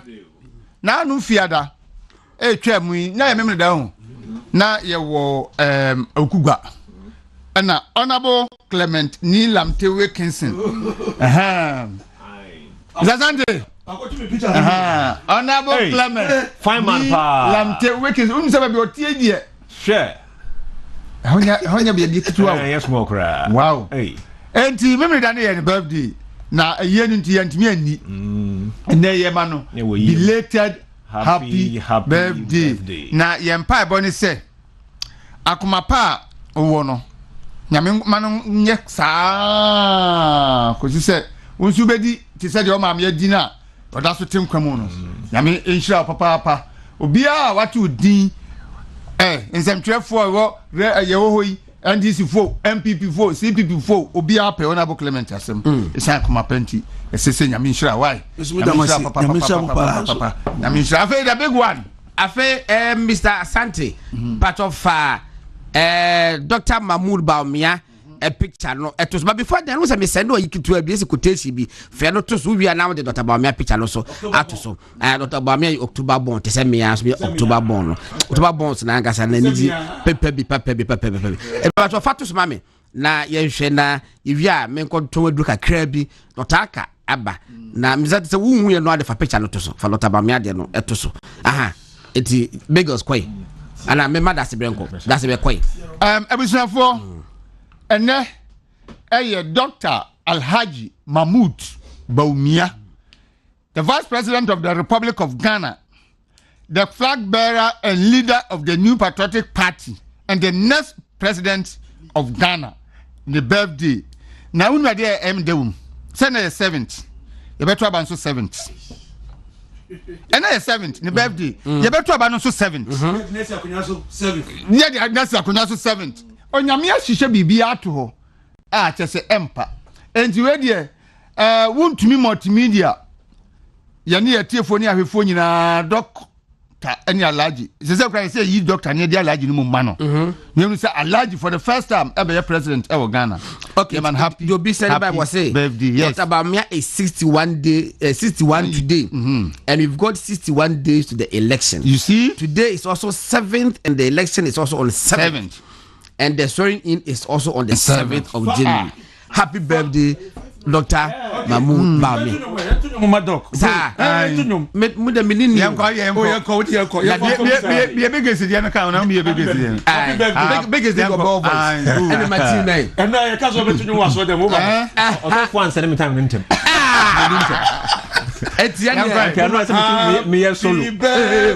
Former Adventist.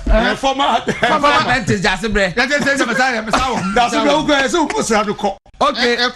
His Excellency. His Excellency, the Vice President, and now what? Okay. Yeah, to you, Amao.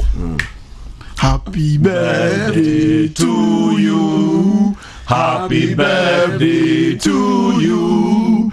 Happy birthday, happy birthday, happy birthday to you.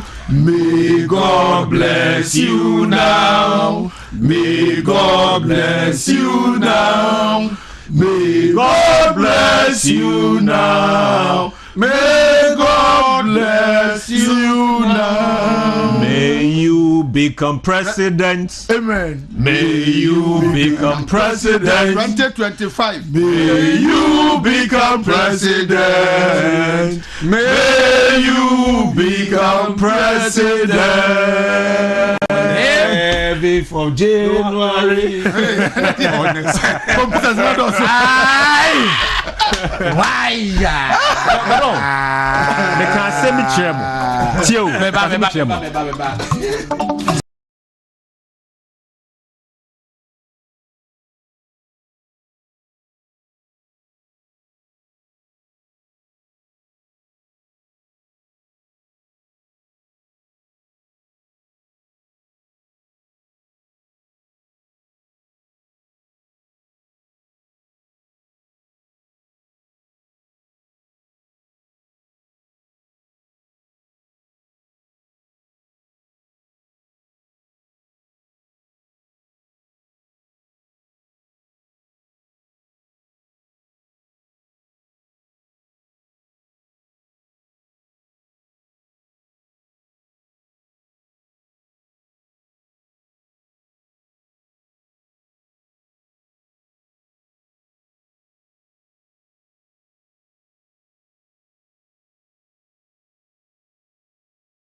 Abano so 7th December 2024 na yakwa constrain in 7th January 2025 intino mo believe in numerology no mo consult mo call for na mo hwese die esitie ene nua ba be kensa doctor be saka doc ba che mo ache mo akwa ba mejo so mi nua be ma na me office no te say oh bia ho e de nyame ase na no pay for na mo de eko yo anope ma me nchia etiefo nyina anope ye kasafa ntehyewa me try asthma anaso say bronchial asthma eno ho asem na anope ye ba beka say ye ka asthma anaso say ntehyewa yare a eto ekwan a ye fa so eje ahome no ede koya hrawa mu anaso say in lungs na say asthma no ebe mu a ubon say ema ekwan na ahome no fem no ejuma ebro so ema ehonhono me try say eye inflamed na hyperactivity so ekoso eho ekoba ni sana ema onikro no bon say ohome a sabi ase de ye bo hwrema ewo mu no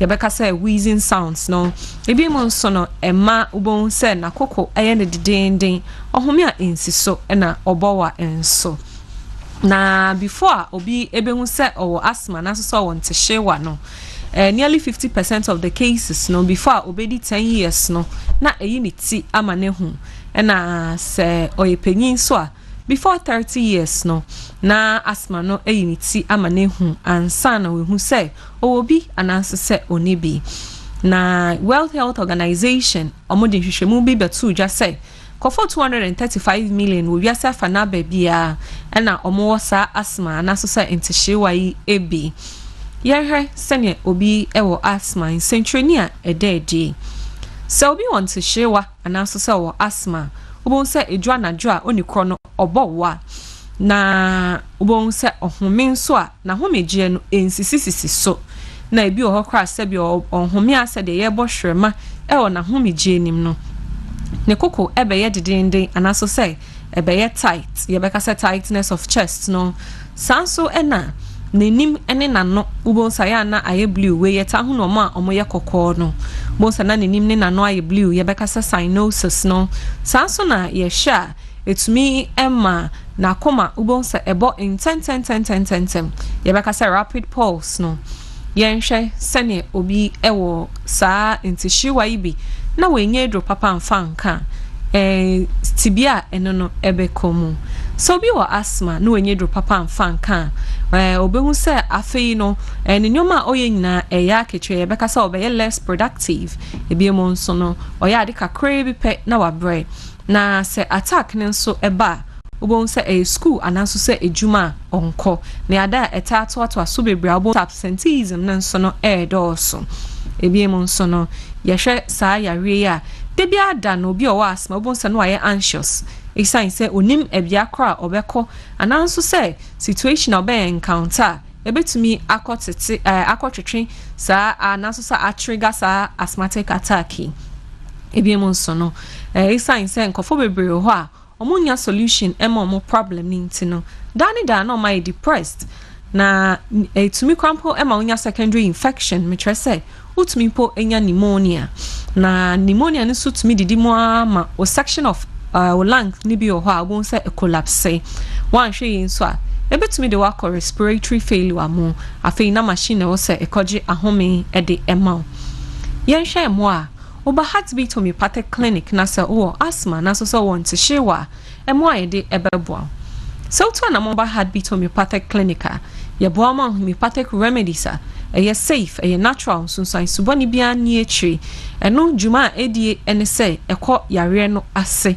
na akotu ase na impo no asanso esi unwanted complication which I say sunsan suboni bia anka e wose ebeka oyare no no esanso si ano kwan any infection bi impo nso anka be spread no esanso esi ano kwan efree ho ema nso utumi ede ho yen hwa de kakra ubetumi ayabo ho fie se wo asthma ana wo intihyewa pomodin se ubedi wankasa unipedua ene ufie ni se wo anyemo a make sure say ni hunni ana ne janan so engugu basa ebiem nso no ko bebia infutro ana enhusie wa bon ho ban hye face mask sanso na obetumi aye deep breathing exercise eno ne say obefa balloon na wehu emframa egum oya yesa exercise we ya eboa ebie o lungs no emu ebiem nso no bomodin say nkono ri shisha ana so say cigarette sanso ena enyoma no eden chemicals anaso say spray bia no eden insecticides no na mosquito sprays no ne wankasa perfume bia odi gu hu sa no eden bebre na onso wahwe na wetwetwetwa so why we na area no intihyewa na enko na odweni atrem ewo heartbeat homeopathic clinic Shannon enkran hanum say ye wo La Paz nyameche ye wo Kata Hotel no echi ye ne Crown Prince Academy na ehye wo Sunyane ye wo Penkwase ye ni Sunyane Regional Hospital no ene di nhwani mu second gate oboase ye wo Mugabe Junction Cape Coast ye wo Menyamenwu Ekon Junction Menyamenwu wait me so afrain ewo 0243 337826 0243 337826 and also says 0541 152443 0541 152443. Good morning, Midas. Good morning. You be kwa Kata Hotel et one. Ya kwa show na kwa je ya yare shane wo heartbeat homeopathic clinic eti enalo pay medam asese muso mutimi ebaye na me panwum bi Tego sisters na born you was say hu ntokwa kwa nyame enku bi ma hu ntokwa kwa nyame enku bi ma me hwe sa nyimsi menya mebo ene Dr. Mahmoud Bawumia ne birthday na nyakopo of messages bibiri aba se men ka Dr. Bawumia se hu ntokwa kwa nyame enku bi ema no na onkoso enye de opese oye amehwe adi say message mamenko YouTube na me ko share messages kakra ba na me read ya na we have to acknowledge more so more sharing na no okay yeah was say God kindly know that with regard to the incoming president of Bamuya's birthday date what Jesus said that if your neighbor offend you forgive him or her, that's 77 times 7 food for thought. Okay yati we say that's you I'm from Akokofe what he say he's not in Toronto, Canada.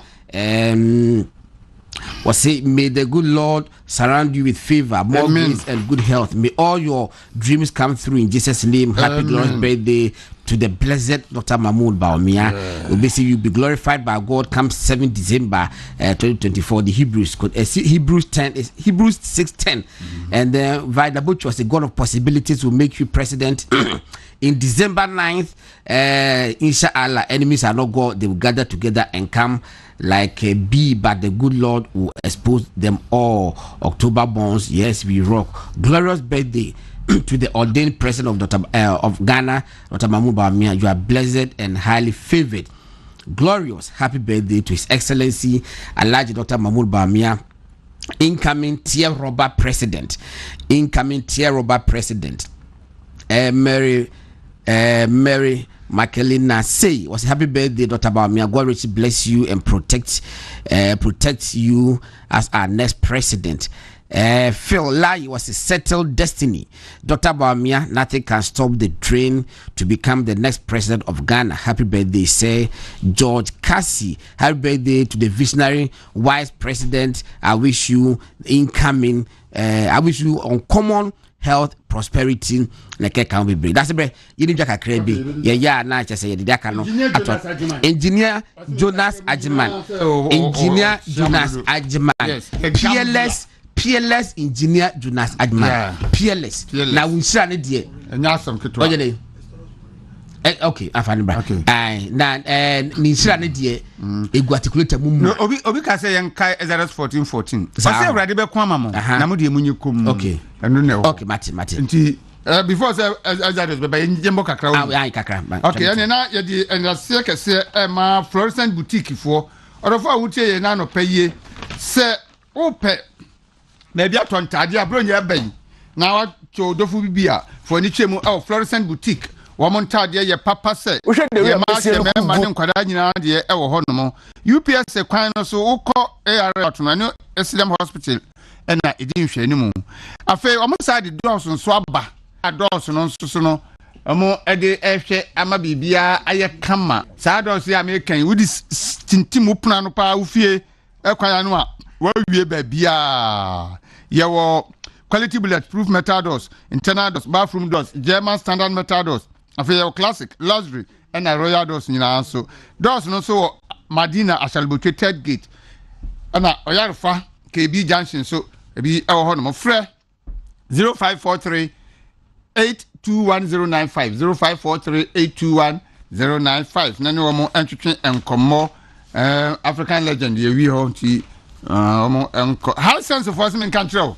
Say open home appliances papa tornado and natural honor. Woman yama de effect ne boy na wo fom say don kra ka so ka koto microwave yes say pon call high sense na okoto bi yes ekoto kitwe bi by we de joma ma kokobu kitwe bi akwa de visionary oye bi bi aketengeti the Zopa television, air conditioner, fridge, blender, microwave, rice cooker, washing machine in your cake ho na do ani achimo high sense o mani no benye biato e de akofia mani je pa abafie wo showrooms no o mato apete Ghana ha ba bia Accra Hanawo Kumasi Osunwan Techima Takrade Cape Coast ba bia Kofodua benye bi ho o person de frɛ wo mo o number ne 0302 550 000 0302 550 000 o fra na o ka ba bia wo a o mo so ba kyerɛw ho showroom a ben wo na akɔ no akɔtɔ de ope bia na nso onya kwan ama oni agibi ofie manso herbal clinic for say omo bibidra ye di say yare ahoro bebre say typhoid fever say stroke malaria gonorrhea candidiasis syphilis anase nemumreye wo de kwa omo de bibidro betu no simple kra ama wa nkasa ho bedwiri omo ewo kono na branches ni bi water krade teshi na tantra hill from 0555 165797 0555 165797 na enu no entwetwe komo upcoming natural mineral water ensuo we na ya kan fama ona no payie ensuo a ya dia fa mfilipam asone so ama ahodin wo mu kama enti se wonya bi numu a tun se wanum su papa ba bi tunton ensuo bi an ebi wo ho no 500 ml afa 750 ml bottle no jar bottle na refill no so wo ho na omo sachet rock beverages for na ye enti se opebi atua from 0230 333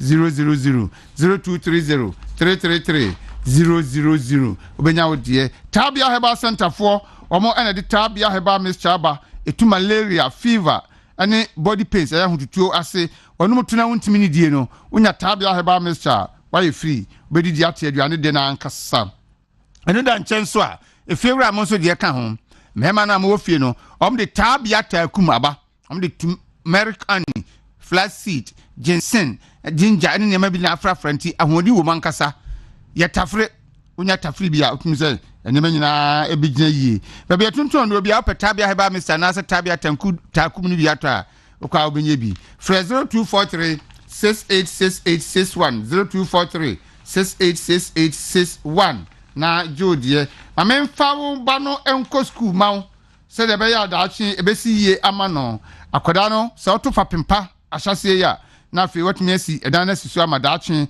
onya ba bi pa gina enti fa ba no ko young executive school day and boarding ti bia obi abetumi do ba na ba bi achechefo na adwumafo wo no mo nkoda ho abotre ni abadaye pa so ba hye ne nsem a ene nya titene kama amawo na obebe fie no na dum say yes watetiba papa nso wono mo ewo American town opekuma ja kaswa wini ba kwantimpon no so from 0546 024 0546 071324 na yesu ade enwuma nkwada ne disu ade fie no obenya papa no a eye best brain public every KG1 akopim JHS 3 subject bi o chen school ho no textbook ho enya textbook no nko a omo teaching aids so anase learning material bebre e wo ho bi okura na akura no TV ho no ohwe ti said o he movie no na tua de nko a eboa e makoda na adwunu mu bien tentem e ma na teacher ni be kire no so no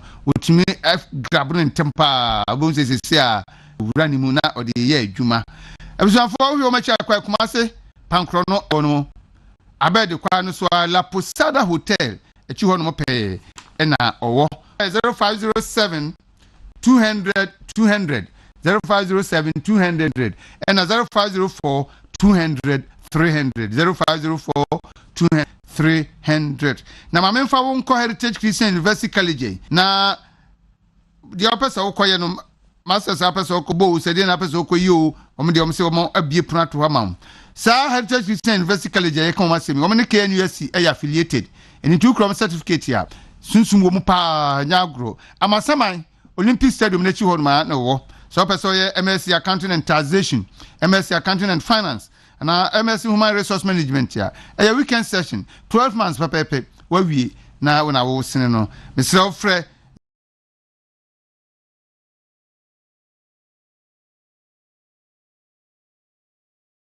doctor time da sosimen control say yare bia your friend yare apart from be ye ni jimi dia aka bia wo de ba ye besa ama enti na doctor bo watch me no de ba ko he time na de ba ko so ahwe yare a time nti wiem time ba ko yare time ba ko nti wakato say wo yare we 1 week na me be si ebe tuase ama wa 1 week obe tuase ama o ma 1 month o ma 3 days ti me so for ni chemu wo hono mo o mbeboa wo na nyema yi ebua kwa atwagogo eno mo kumase ena pokuase mayira eno mo wo nkran 0244 774282 0244 774282 omo ebejo so tete natural spices me kanfo nua ne paya mawo se wunye bidi ebeboa papa we enya fufuo na enya yi o yadi aduane spices yadi aduane se opese aduane yeda na ahwe bi akira kwai oh spices no ye artificial de no ho ane ye wo natural no nti se no hwe natural no ebeboa wo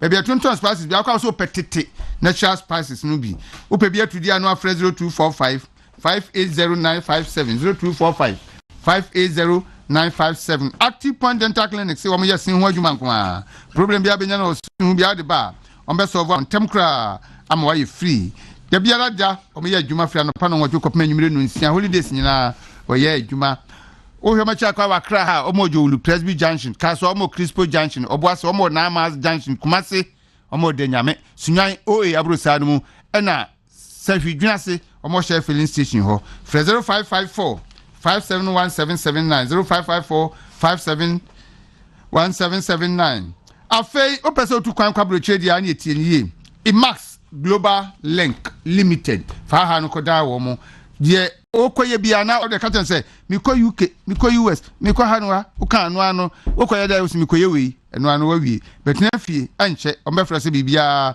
asset o pe card ya nantia no so ni problem kan ha bia pe card ya ko bia no o mo bia o mo de be ma wo akra we ja no mo White Cross on West Africa decotiles no ne di enhwe ni mu wo ka so ekwan no so na afi kuma so mo safo ne Senate office di nhwe ni mu 0240 137421 0240 137421 na ene wo no mo enkasa me kan fo eno we didi so yi aya miensa tie dia odie wo gastromister no etu stomach ulcer typhoid fever usa dwane to yem na yem yoya wonya diarrhea na indigestion a wodie no emema monsumo prostate kese modwonso ntraso odwonso na bia kem odwonso a wote yaw no wode ye prostaplas mixture oba ubunsa na wusu ubunsa ensisi so wo no nya yeast infection a hwehwe mensoplas mixture no bi nanom na nyi sa ha no mfiri ho upe bia tu bia etonton enura etubie no enie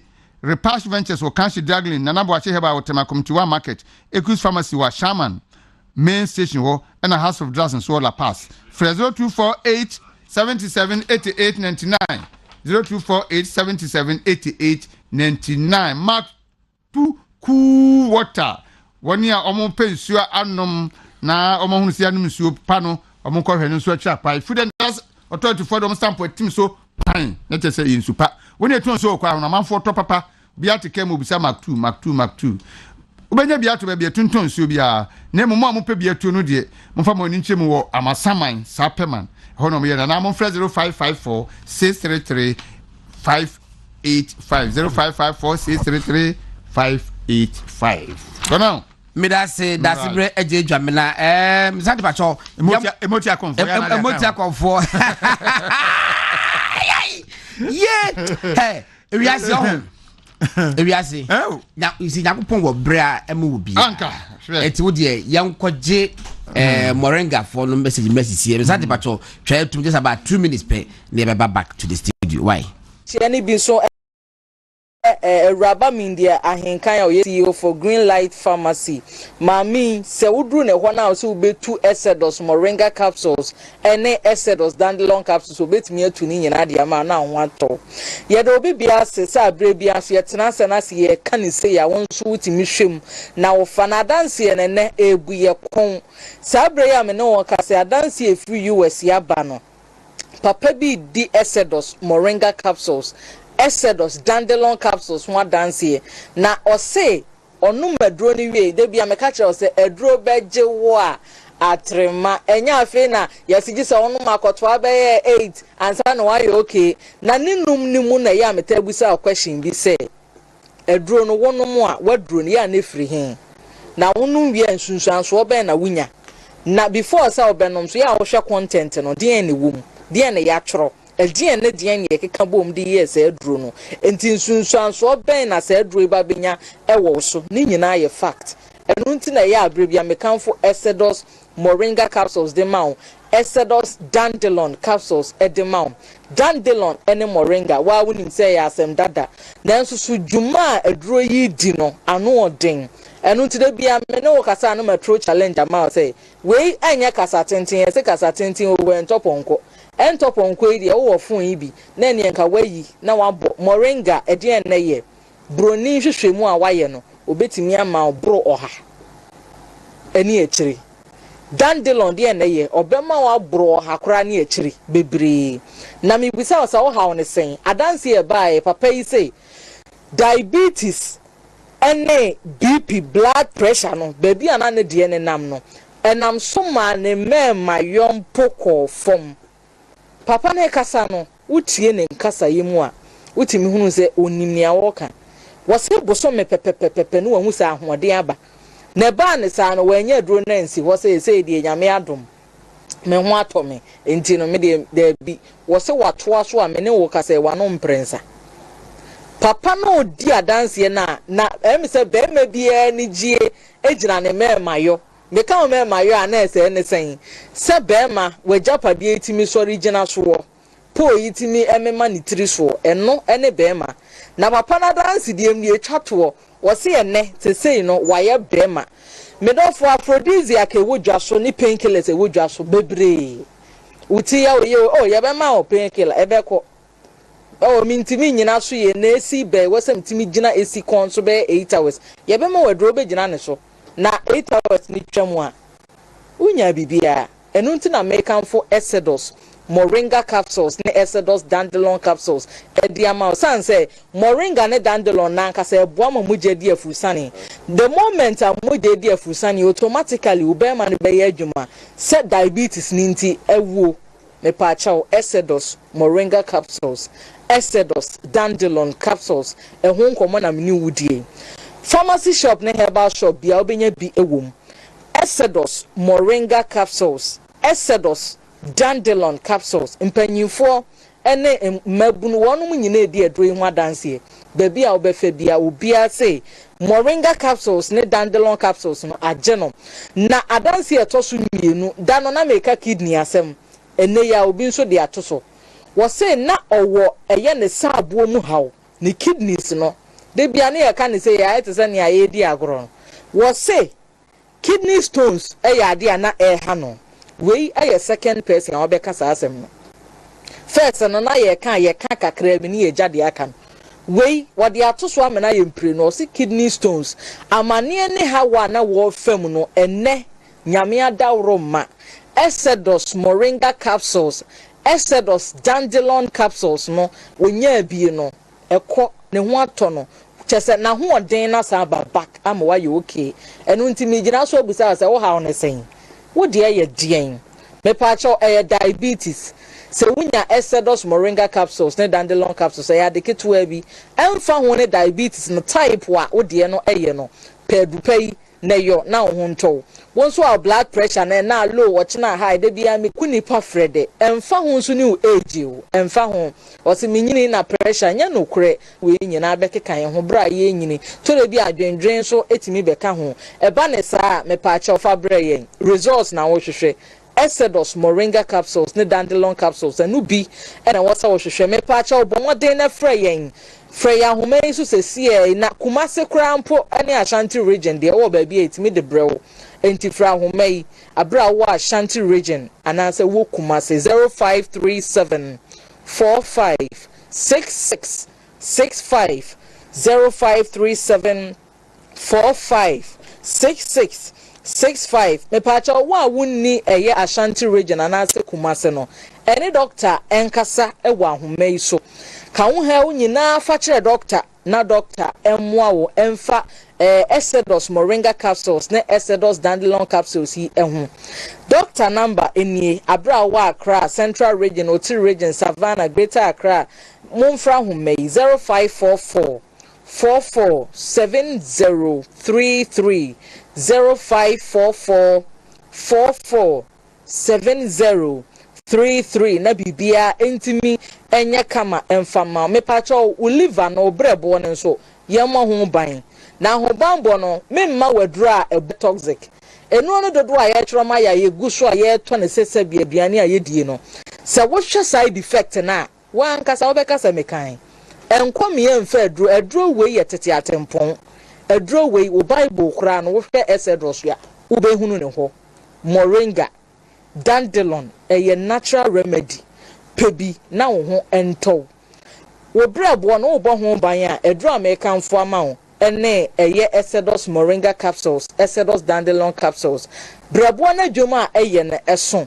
eno na ebo aso ne efia hodo akoni padua ne mu nyina na adwuma ya eye ewosa won so oboa no emo abe na ade be ma no pe Exodus moringa capsules Exodus dandelion capsules ibi na bibia ntiminya kama emfama me pacho nipa wo ho a eduro ankasa na wosa wo yese ne ade bia meka ede kire wo no obi wo ho a wo nyina yese dua bia nyina na apo bem eye no kure na nyini nso de nsem nam ni posture ni body posture si nyina obehu ye ne aye straight ne yete ho no de bi o ne de ne ntesa ni mu akoa woni mobi a ni sisi achia titiri ya na me nua no ma na yeta akosa ha oni mu wo nyini no na ne sisi chia yesi awo no awo de akọwo ede nsem bebre ba me pa chaw da bi yade ba ye pa no aduro me kanfo Exodus moringa capsules edi amount Exodus dandelion capsules me kanfo edi amount obi wo ho a asma yi de bia me kanifia ha ye nhwehwemu kakra fafa moringa ho na asem a me kan obehunu se ewom asma ye mfa ho ni degree no me pa cha ohwehwe Exodus moringa capsules Exodus dandelion capsules emfa ho ni intensity no sanse dwuma eye moringa ni kwa kwodi wo mogya ni mu aboa na biebie wo lungs wa hera wani mu ama mframa atimi afam na asma sem no ni nyina atimi ayera no eye adeketwa bi enti mesramo obi nkwochereche wadure na nano ante ho ahwan ni ne baya o asma no o kwana kopa wo bi na fa garlic da bi o nya science bi ani akire science bi ani akire wo pedia science wo akira moringa ye ho hwehwemu bra me ka sei edroi ye numbom eyentafo ye numba akunya baako eti wunya moringa ye Exodus moringa capsules na wunya Exodus dandelion capsules o kan bomu a wo behunu se bosome ne kura nu na wa ye sorted enti me paacha wo sori anopa wo fa Exodus moringa capsules konko na wo bie so abe imienu dandelion so be imienu no wa kan bomu aye nan anopa na wafa ewia no wakone sa enwumre so sa na hye ne nso ma me se abra wo ba bedidie no 1 hour time na wa fa aduri ansa na wadidi na sa wo osa nso so amepacho wudidi ansa 1 hour akiri no na ese won so wa fa eye Exodus moringa capsules ne dandelion capsules yi ene doctor ni nkomo sa bre ya woteme nkan na adupa yempe bi nya ni nya chemicals aye num enu na ekunye o miti ya me ya jitipa ya dru ya de ma wa na oyema ba adebechi na kidney di so china na dialysis so na wadru fre doctor na ne doctor enkasa kumase number no 0537456665 0537456665 wo a wonni kumase ene doctor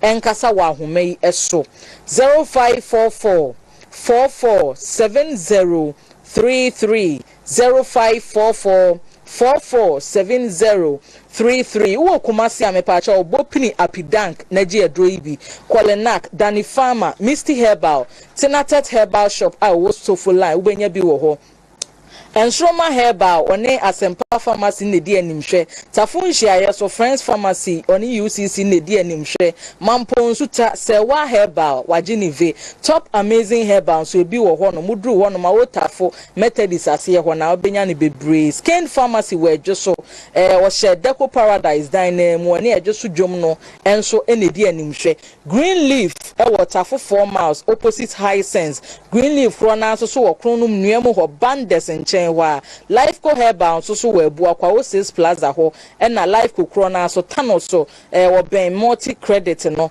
me pacha wo pen dodo nso atu a aglen anything that herbal shop a wani betwa so bia man kasim Jeff Herbal Shop ebi wo Watakra denim dear pharmacy Christ is the answer Ben Yak Pharmacy na se Exodus nupa no wonso wonsa atimi aka bia ne doctor nkasa ahomai so na yenye Exodus nupa ni bi kuma se 0537 456665 0537 456665 me pacho woni kumasi a doctor enamba ni efre no na oma onupan ho akwankyere 0544 447033 0544 447033 Exodus group of companies there yen ne dia setna pa abagana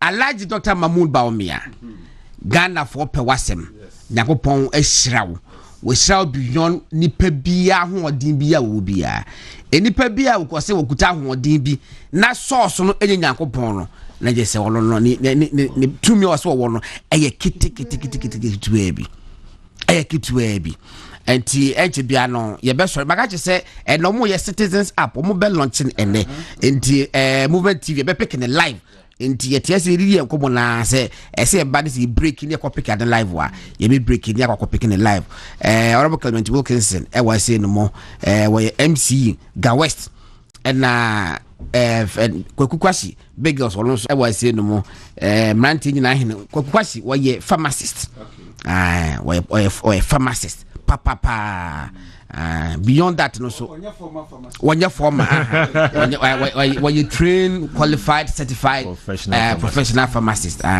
beside that so name people onimi ye ball ma muntus ball nye bia ne ka no ba onimi name nyina ye na that's be je dwabla so say ye nim so ada na wo ni kromodos and say na say wo extraterrestrial friends papa obi ofi eya oni baby a confanoche eyi nukura wo ye ko ne ko kire no na TV say party be in flag bearer enti say enti na say so for bi ko shell baby na wo say hey ma fra wa ba mesi mahu say unua bi ye fe no Mamudu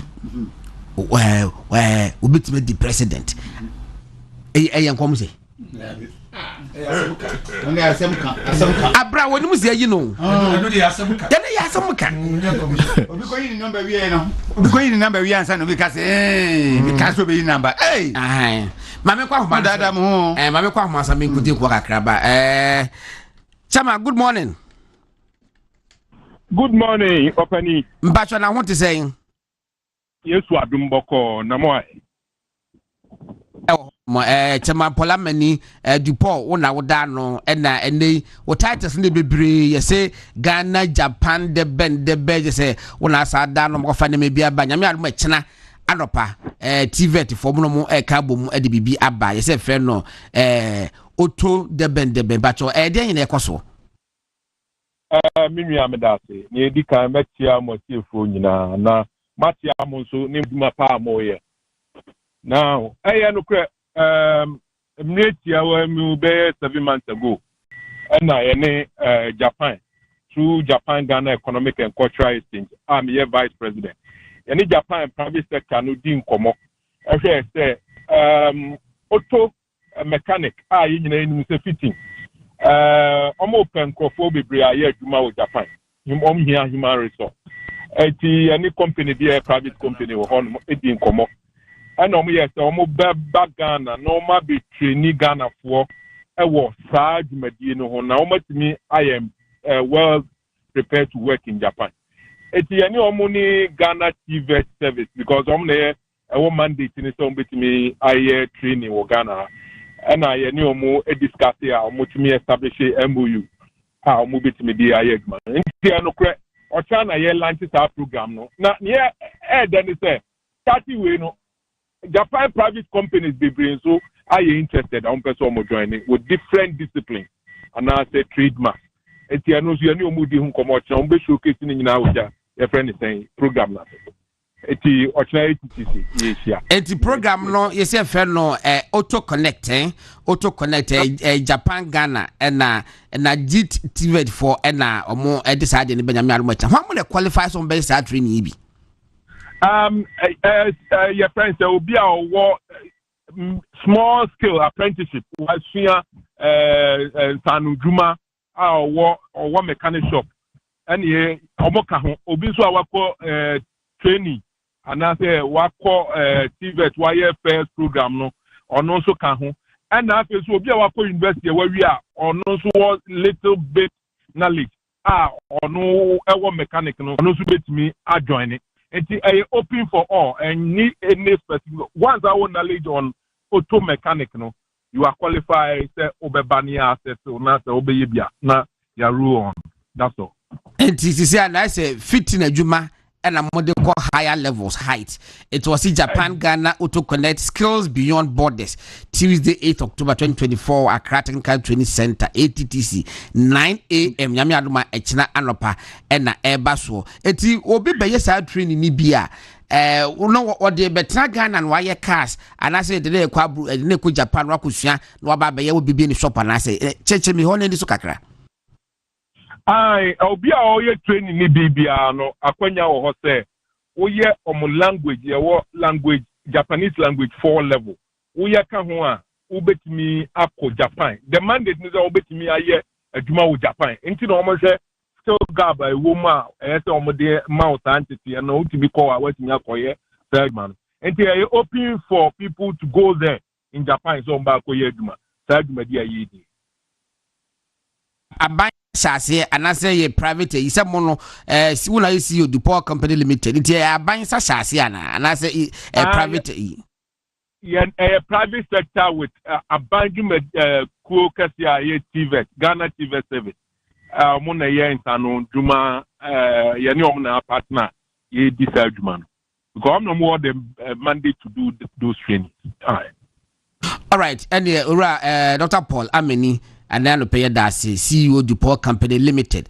and on money TVET for Akabo Nyame adma echina 9 o'clock wo ATTC na chese nipa no abane be start program na se Nyame adma echi be share ho be dase menso me dase me tia matiefo nyina bo eje wo so abusafo enti no na opportunity na abane se wa wo do ba wo kwakosua fitting woni fitting ho kakra knowledge kakra bi almost start program Nyame adma echina obetima enroll na wo sua Japan kasa Japan kasa no wotimi social now pass ya omo betimi do wako Japan now max akọ top up omo akosua fitting according to the Japanese standard ho se car bi do Ghana if Japan na eba ahante ase ti ase se Japan cars ne se no mo ye no ne ho to chime bi se ne omo do bekọ ho na wakọ ye adwuma no ho no enti yaban any Japan for na kasa de na aboma omo nyame ado be china e no mo dadwuma di no ho adie ATTC meme no wa kachina medru honomo makwa kohwese de city na mekura no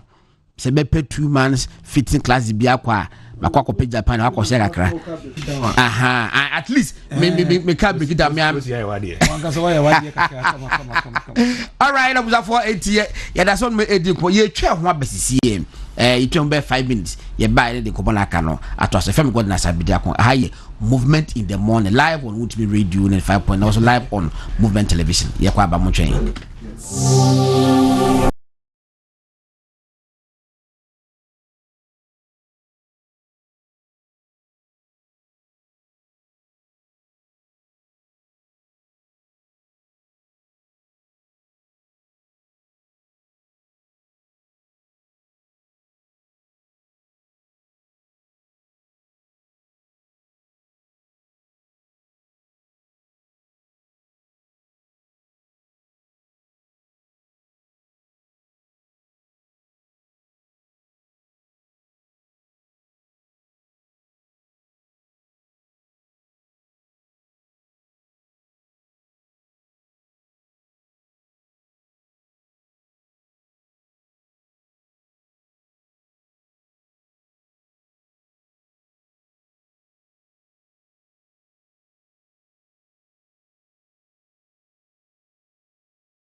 ye ni hobio na oma yesi ne asan ko ne no masan be basa ne asan be bi mana da bi nothing is changing ye ko ye nimda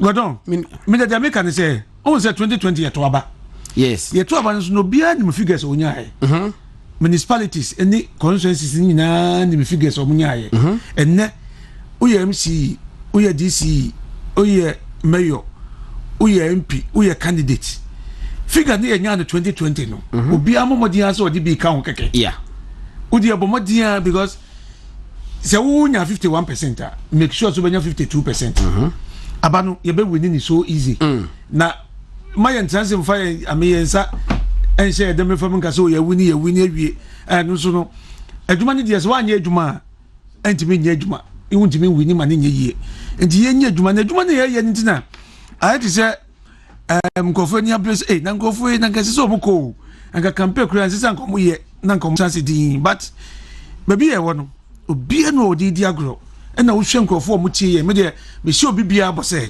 MPP we are winning na enyese ye wini keke wo ye wini ahwe Ghana ni ahwe Ghana biom ona bodam botwe ka asem bi wo say MPP party no ya anti party ni say ye fa winning elections keke wo ye ti party ni say ye fa hwe Ghana nanso no betima hwe Ghana nso no jese Ghana fo no to abama ho na betima hwe wo mo ndi sa ona bodam botwe asem no kan ye no wo hwe MPP ye fa Sofia sanete because anytime bia MPP bedin kunyum no ade no so wo ye na wo ye nso ayese ade we a wo ye nti no ayi mo be lose election no onim say bank issues here by ye obitifi o say na magu bank eni tim be lose ba bank na egu dada na banks na egu dada se na jo anda jo mahama no na egu dada report ho se bank ba egu but na nkofo nima de ko efa ni say bank na egu yeah omo ye djuma ho na busumi nsia na ye ntwe omoka workers na nkasa na ye ntwe omoka obi ha betimi afre ma na aka ne ye kan omo na bank ni omo di ankasa kura no omo mpedin na nado ba ya obe ye sadi we ye no nim say omo de wo kwami so because people are not taking them to say first now betimi call banking hall uko use sika ukita ATM no di room a ye si scan ho mi wa ATM nuka so nya omo dia o so say ATM no nya omo dia but if I get to say scan because contact your bank. Bank. Contact your banks. Who check no do kotua no market your system no down. 3 days, 4 days. No we nya usika. Na we na chese o mampeni na nado abeya the papa magana. Na uko America. How many banking halls ni hu? Oh. Emi edu pe se mienza. Asa Bank of America na 2 banks bia omokom. Enu ko omokom na empty. Omo motiti odi nyina ye nkofo omo ebia obi person oje information bi obetima akọ but the system is working so that online everything and the bank ni ye bank na susu ngwa na nkofo de eni ye ka say nkofo fee say sa de ni ntino MPP anye ni yie debi sa wuti fie na wodwe sa adwe no amesrew fa adwe ni to baby enyo mampeni na dokra na buy anka bank asem kra de anka nkofo ba ko tutuo ni sikan e wo bank aka say omo je omo sika negedin sembe bebesi ena enoma eyi te se galamsi esi ya esi enu ntina yebelusu no oya onim de nyangopo e se onim se galamsi site ho no omumu omehu se NDC fo na pese yes stop am galamsi yes adi se nyame ya no because omehu se aban na eti so no edi method foforo bi ba o metimi di aye adwuma amana fine nkofo na mo demonstration mo ye for o ka se ma nya the partisan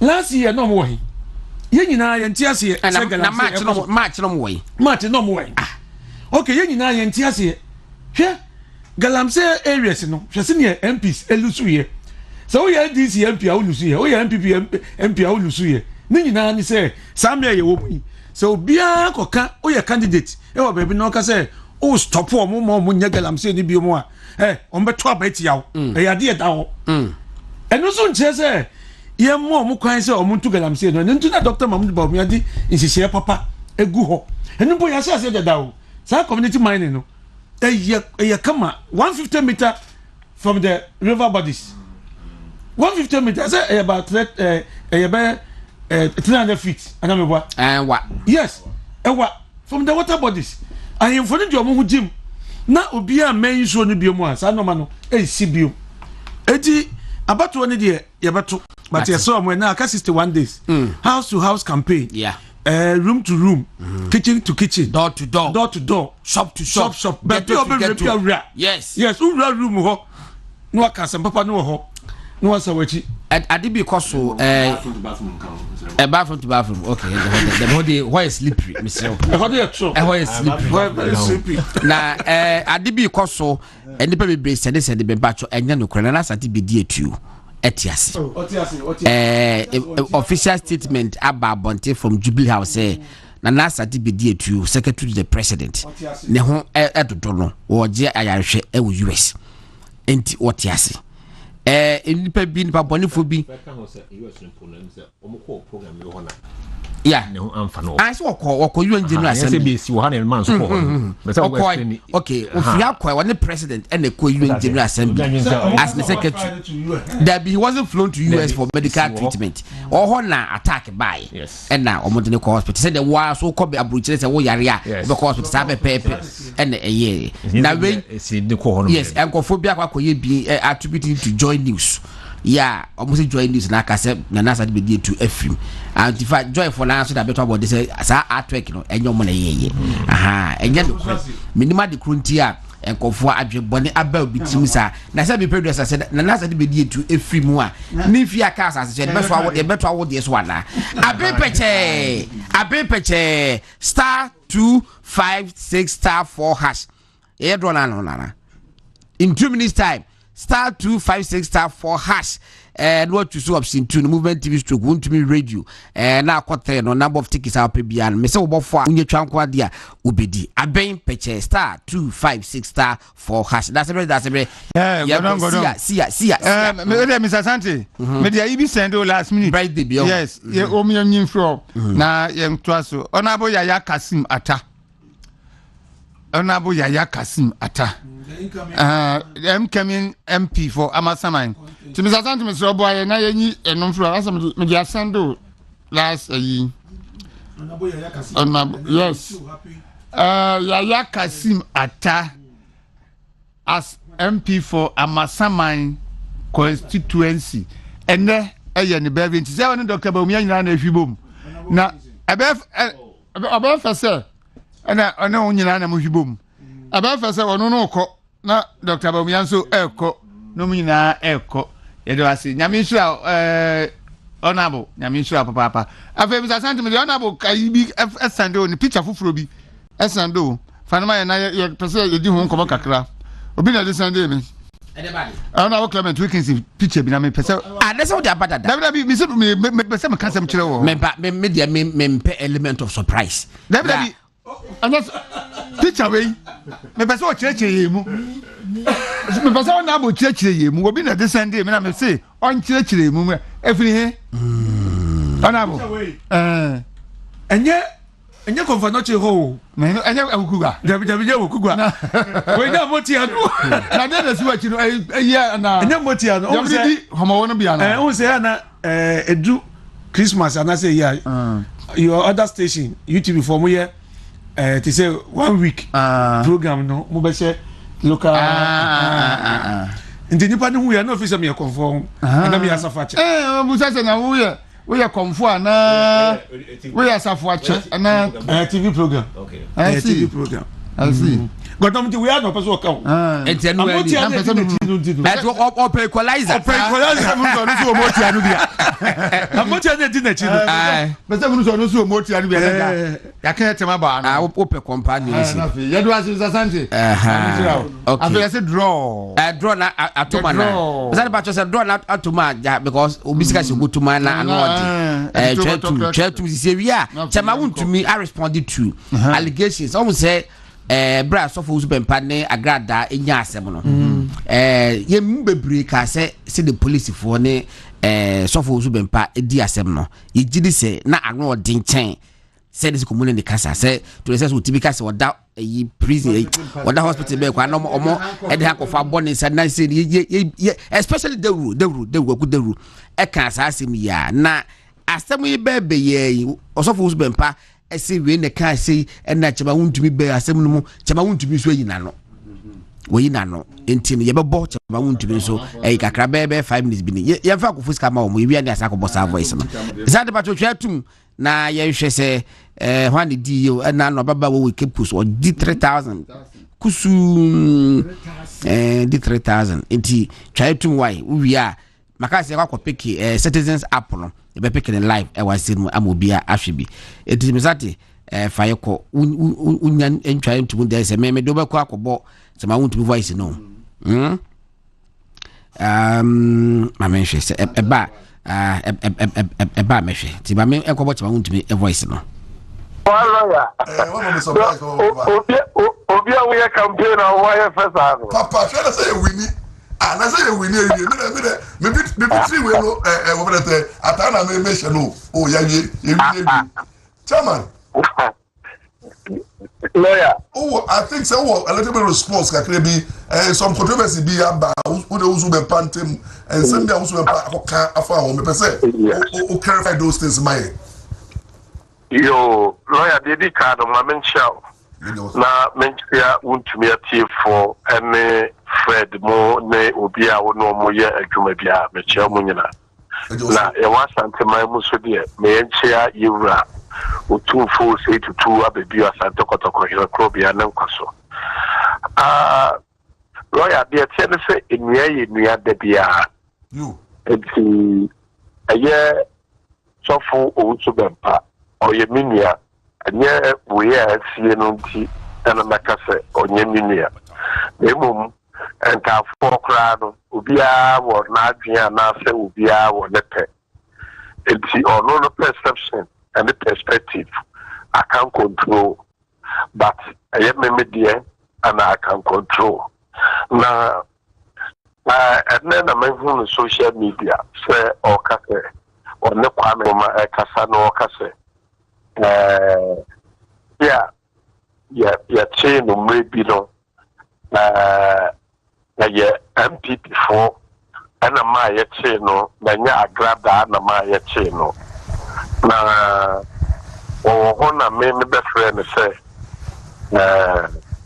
omra no beti ba omiachi na won realize matiachi enti ayinmo yetin aha omra yetewo clear power clear yo clear okay na omra beti ba omiachi na ba omiachi a wa ma medie no nti na NPP company former yete ma stem bi sta me catch me nua wo so be mpare you can make mistake and when you make mistake you can be forgiven but when you lie or you cheat that one cannot be forgiven me nima grada me agrada means that and agrada say we call the fear na say one call the fear you know me I came to meet TV and radio to come and defend you even when you was arrested indeed I may want to me call a free and let's go to them our yabwa pattern say yachu and I'm so have because this is a little a year medrin say the best match so for to them and was say or connect you amari Anna me no kaka and to ye na no say wo kwa wunim dia waye Anna dampare ababetu and so have at a sadia mefre na no yes so I called and me pray you know I no sha say wo kan be a say aye agrada na ababe yetis aye anya bibi fo na yekiso agrada na ababe yekis say what by the say so me kwa the free fabre no you know me agrada agrado me kwa minimum makase me pedasa man na me pedasa because minimum I woman na minimum so I came to your defense it is how and I'm say na me year me investigation and after the kasa in the kokosi ye it's the start there young threats of Victor no one also so I'm father no metum I me suggested me personal suggestion based on in real usubempa me know ye because so me to me. That we are almost every week we speak. Yakata. Na niema yakaya you know and the bit rather can of phone so say ya Nancy say you know I'm not a woman. But and yakata okay who do yaw if we send people from the phone am I you to more. This is a lie. And I will tell you say we can talk. We in America you cannot lie like this. Also you cannot lie. Now say Oba Asante Virginia. Yeah, you vote to Subatia by ye. Also, I dare you. Put me. I dare you. Go. Me no kasa. No chese. Ubeti me ababa ye. Dear, Ose. Oba Asante Virginia. What the dear now? Baya. Ever me vote Swati. A dear now. Say, oh yeah. Aye. Now. Me abia ayame wonwa kakra ga gene se Nyankopon ye nipa ba ko di Nyankopon ye nyina ya de o Nyankopon o ye nyina ya de ya na ba bia da ya ba brabo bia brabo do no bia ya mini pa brabo do enti enye nyame a ye betuma duru ba bia ya duru enti o Nyankopon a Mahama be president Let us also free education.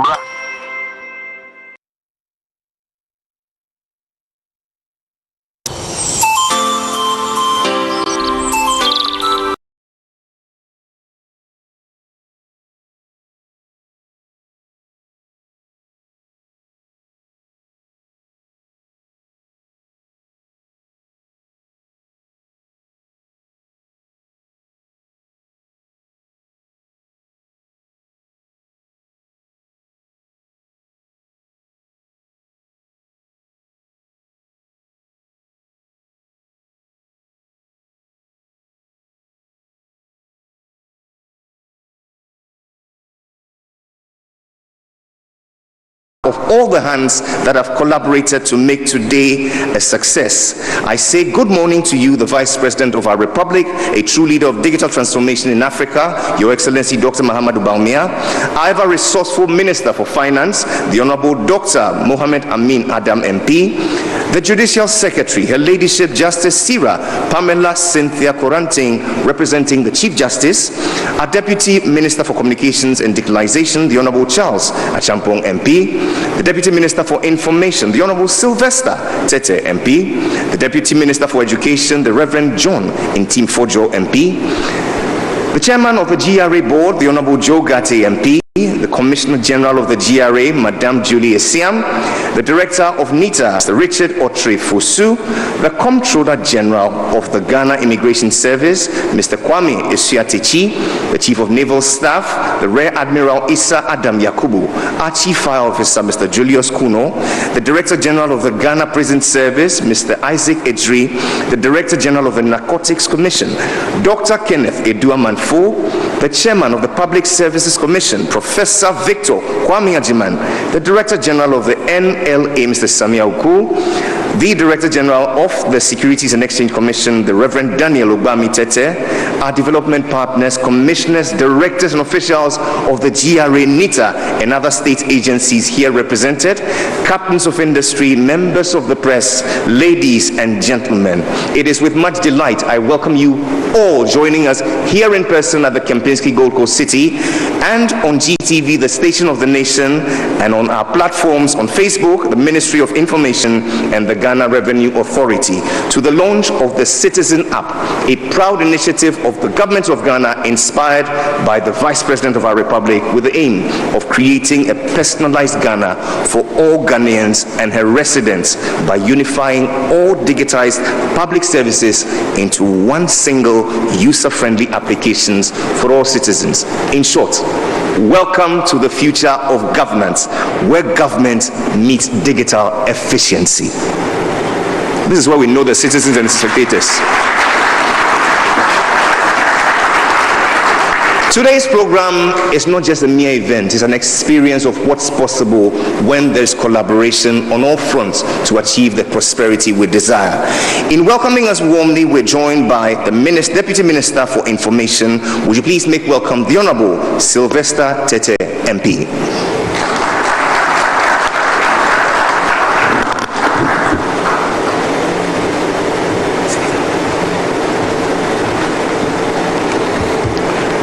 Good morning to all of us.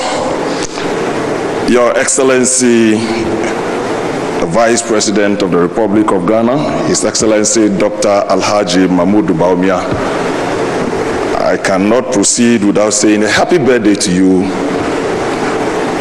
the Chairman of the Board of Ghana Revenue Authority, the Commissioner General of the GRA, the Commissioner General, the Deputy Governor of the Bank of Ghana, distinguished representatives of civil society, esteemed partners, and private sector, distinguished guests, fellow Ghanaians, good morning to all of us once again. I'm thrilled to stand before you today to witness the launch of the Citizens App, a groundbreaking initiative that embodies our national commitment to transparency, accountability, and citizen engagement. To our Vice President, thank you for your unwavering support and leadership to driving the project forward.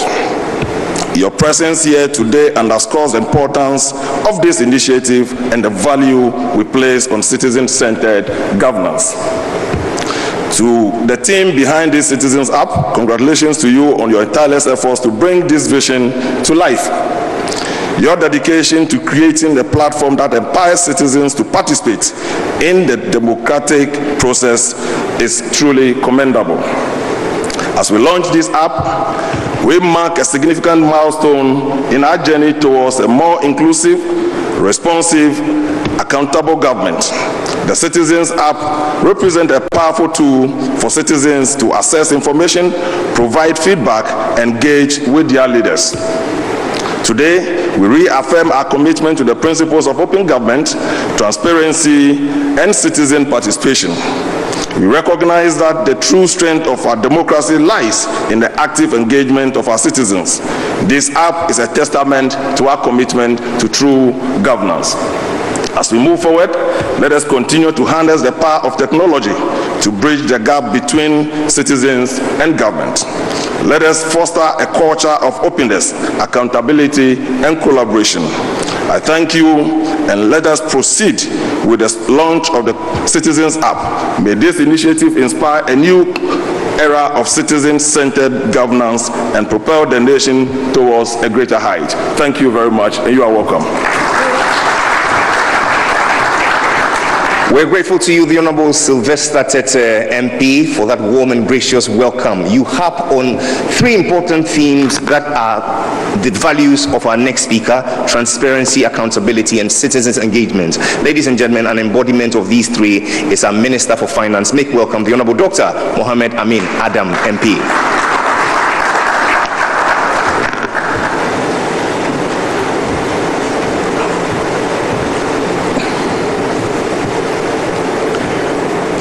Your Excellency Alhaji Dr. Mahmoud Bawumia, Vice President of the Republic of Ghana, Honorable Ministers of State, the Chairman and the Commissioner General of the Ghana Revenue Authority, Service Commanders, Deputy Governor of the Bank of Ghana.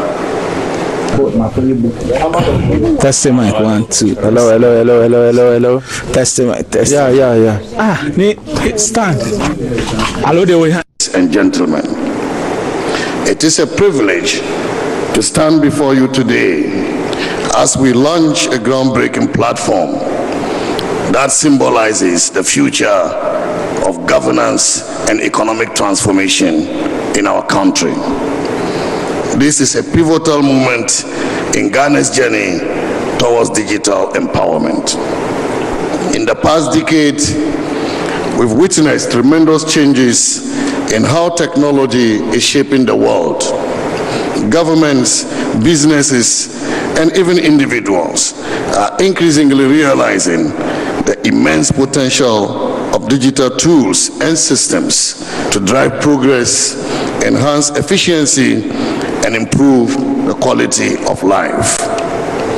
Today, Ghana is stepping firmly into the future by adopting these very tools to address our most pressing challenges, those that affect the livelihoods of our citizens, the stability of our economy, and the transparency of our governance systems.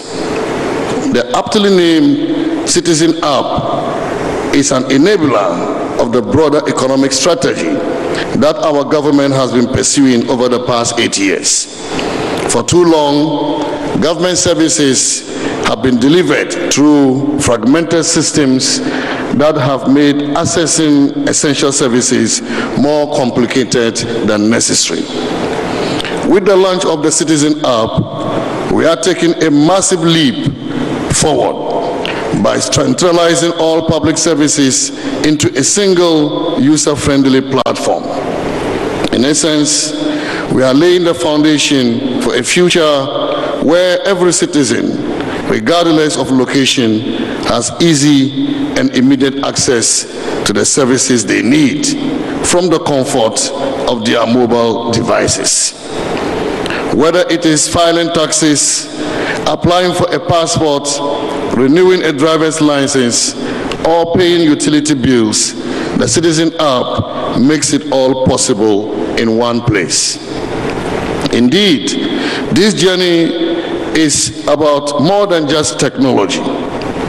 It is about empowering every single Ghanaian, no matter their economic standing or geographical location, to be a part of this new digital ecosystem. We are charting a new course for how public services are delivered, how businesses operate, and how citizens interact with their government. We are setting the stage for a more prosperous and inclusive Ghana, driven by the power of technology and data. At the heart of this innovation is data interoperability, which has the ability for different government agencies to share information seamlessly through a single centralized system. This will allow us to monitor and track financial data in real time across all government institutions.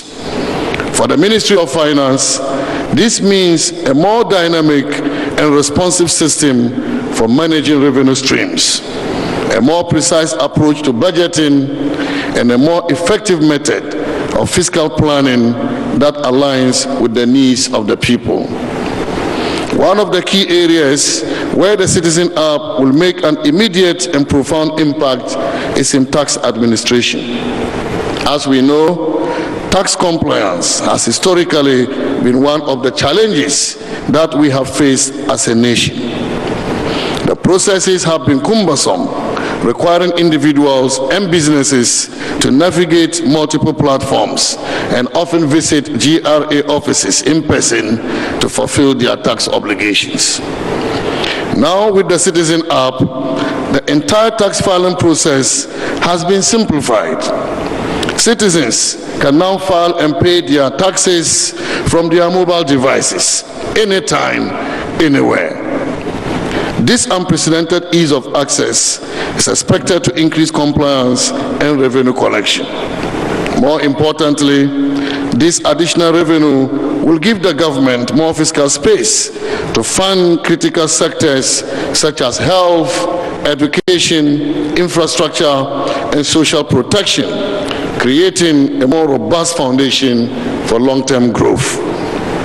Another benefit the Citizen App brings is enhanced transparency in government transactions. We all recognize that transparency is the cornerstone of good governance.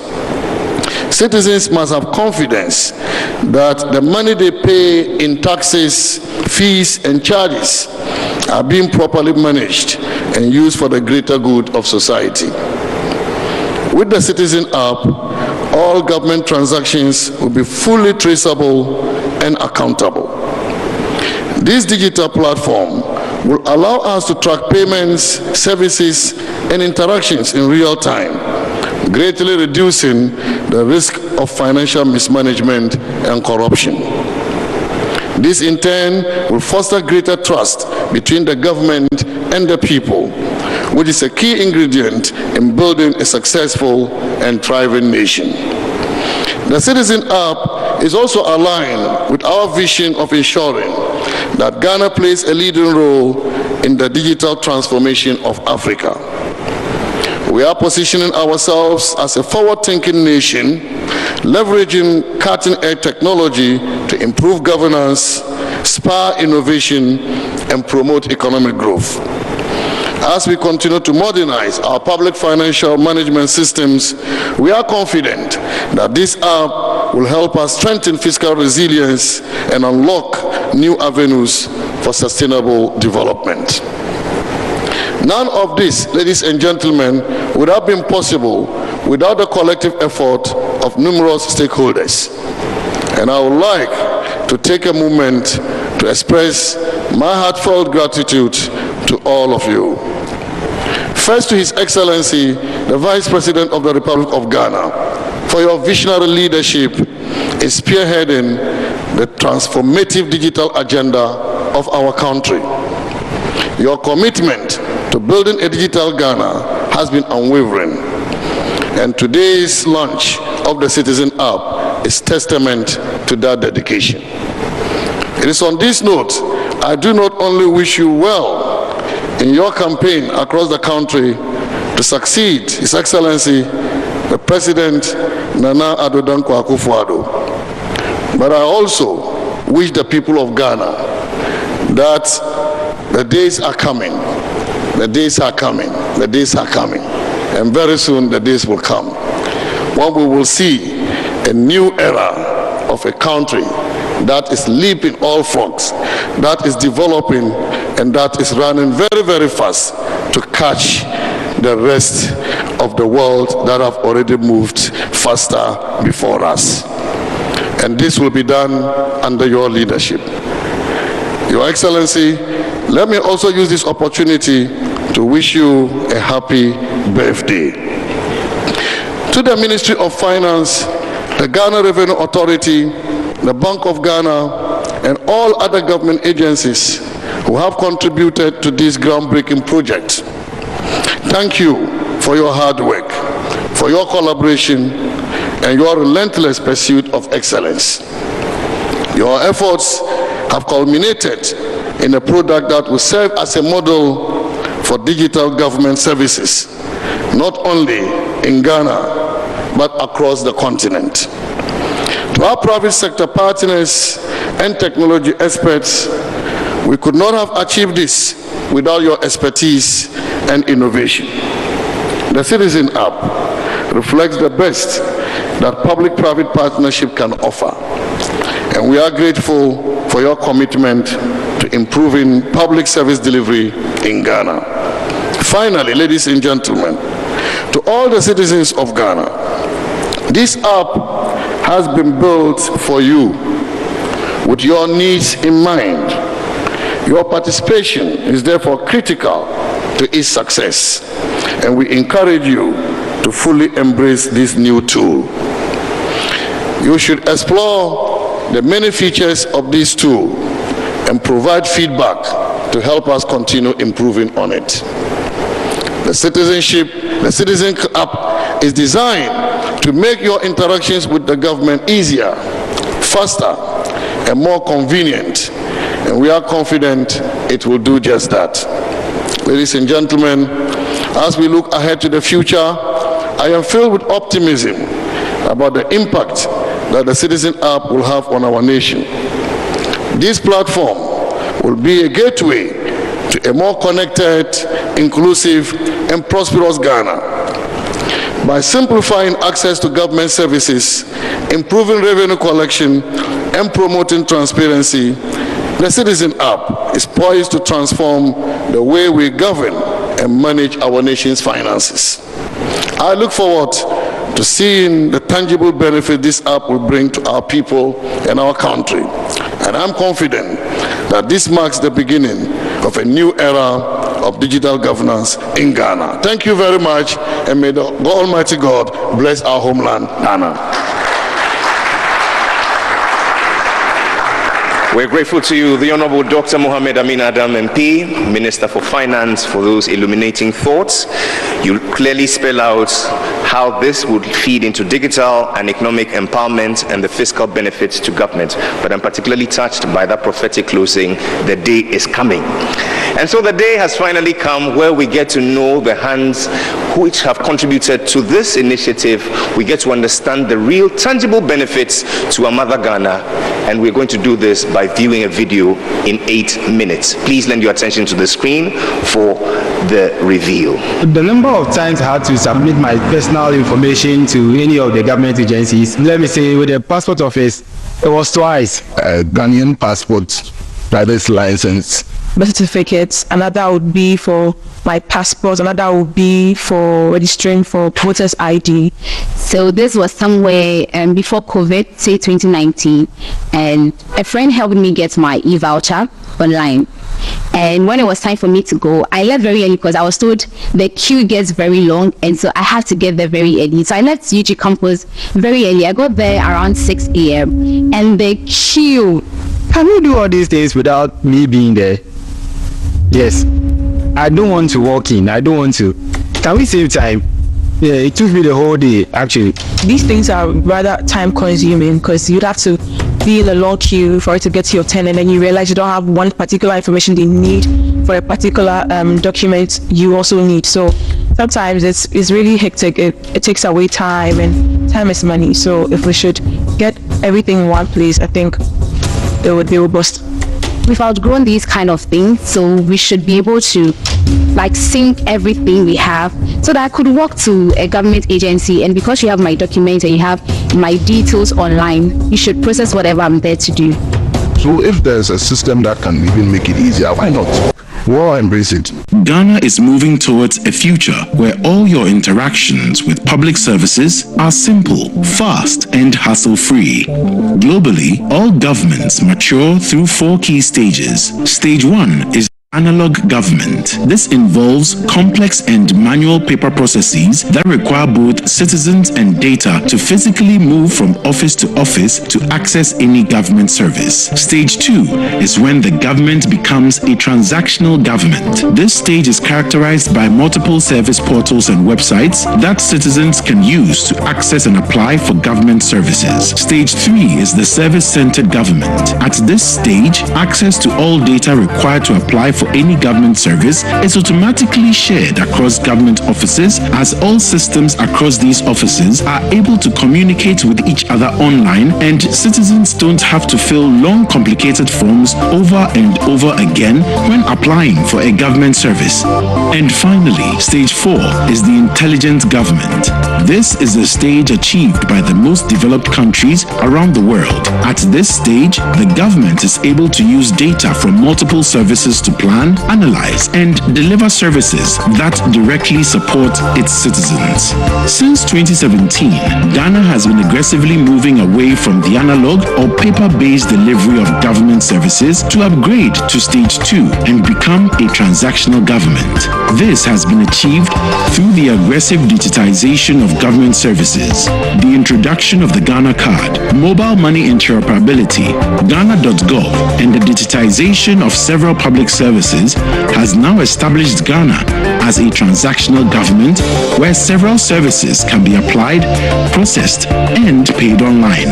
With this remarkable achievement in less than a decade, the foundation is now set to move the country to the next stage of our development of public services. Ghana is now on the verge of entering stage 3 to create the service-oriented government. Once this phase is fully implemented nationwide and across all public services, we will be positioned to advance towards stage 4, the intelligent government, a level currently achieved by the most advanced nations like the United States, United Arab Emirates, Qatar, Europe, and China. Within the next few years, Ghana will totally eliminate the need for citizens to move from office to office or fill online forms over and over again just to apply for government services. All your data that you will need to apply or access any government service will be shared across agencies automatically.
Information and no more gathering of documents to satisfy requirements to complete an application for a service. From birth to death, starting a new business, applying for a permit, renewing a license, getting a passport, or accessing any government service, the Citizen app will be there with you every step of the way, connecting your data securely and seamlessly to the services you need when you need them. Welcome to the future of governance in Ghana. Welcome to the Citizen app, where government services meet digital efficiency.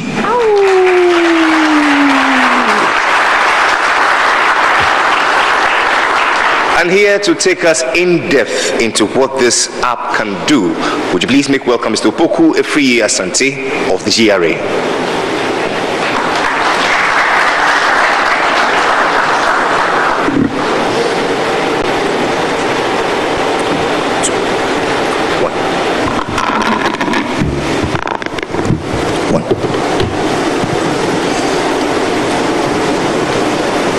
Your Excellency, the Vice President of the Republic of Ghana, the Honorable Minister for Finance and Deputy Ministers, the Board Chairman of the GRA, Commissioner General, I'd want to stand on existing protocols and then proceed to the demo. Before we go through the platform, I'd like to tell a story, a very short story. This is my friend. Let me call her Amagana. Amagana wants to register a business. She wants to open a restaurant. Now, what is the requirement for going through this journey? Amma will have to go to the office of the Registrar of Companies to register for her business. She would queue to obtain the certificate. After that, she would have to come to the GRA and also be registered for the appropriate taxes. It doesn't stop there. She would now have to go to FDA to also obtain license and get some approvals, and also go to the local assembly and obtain some permits. This process is tedious. It is cumbersome.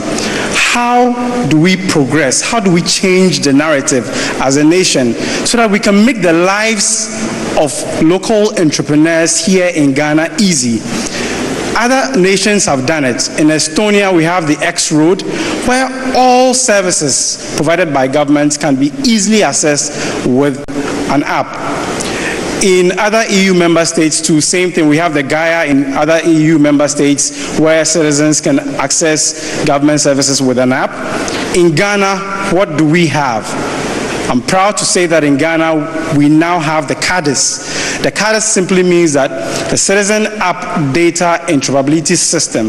With this, what can happen is that all government agencies can now have a single platform. So this is a common platform for all government agencies where they can share data. So here, you'll have, once the agency logs into the application, they can have access to all entities or public sector agencies in Ghana.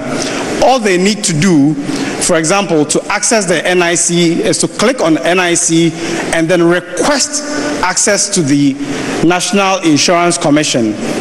There are other functions of the app that we can also look at.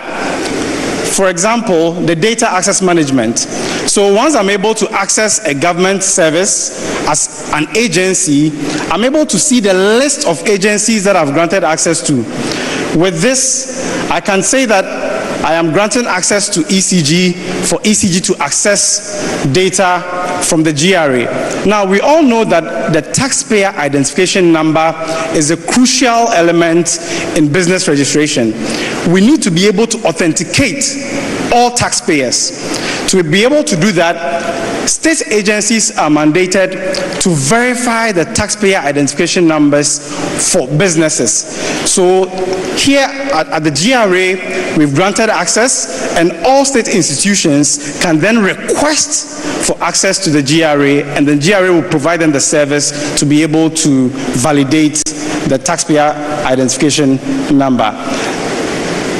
Before you are able to onboard to the CADIS, we will share the API documentation with you, which is very simple. So every state institution will have their technical team review the API documentation, and they will be able to integrate their system with that of the CADIS. Now, the beauty of the system is that you will have to, you still get to keep your database. So each state institution has their own database. CADIS is sitting in the middle and then talking to all the state institutions. So all that the state institution is doing is that they are providing a service here to CADIS that will enable the customer conduct their business. So this is how the dashboard also looks like, where you have the total number of endpoints. By endpoints, what we mean is that services. You have the total number of services. So GRA has quite a number of services: 10 registration, filing, payments. So the number of services a state institution has is displayed here. How many we've granted them access, how many institutions have we granted access to the platform will also be displayed. How many have we denied?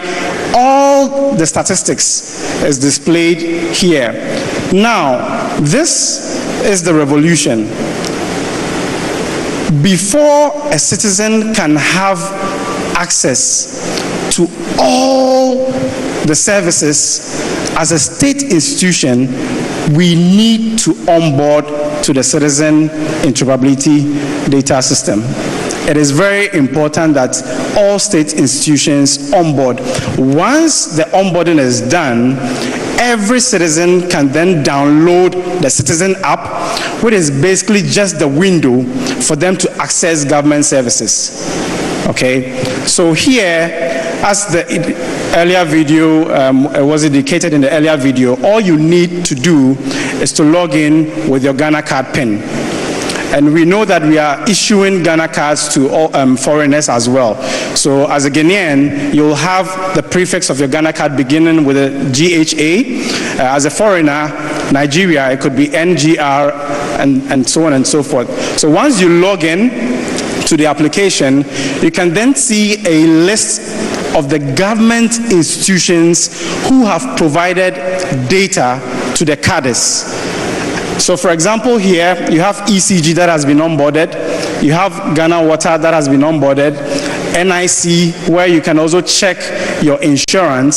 So when you download the app now and you want to check the validity of your insurance or your car insurance, all you have to do is to enter your car number, and then the app will tell you or print out the details of your insurance policy, and then it allows you to save it there.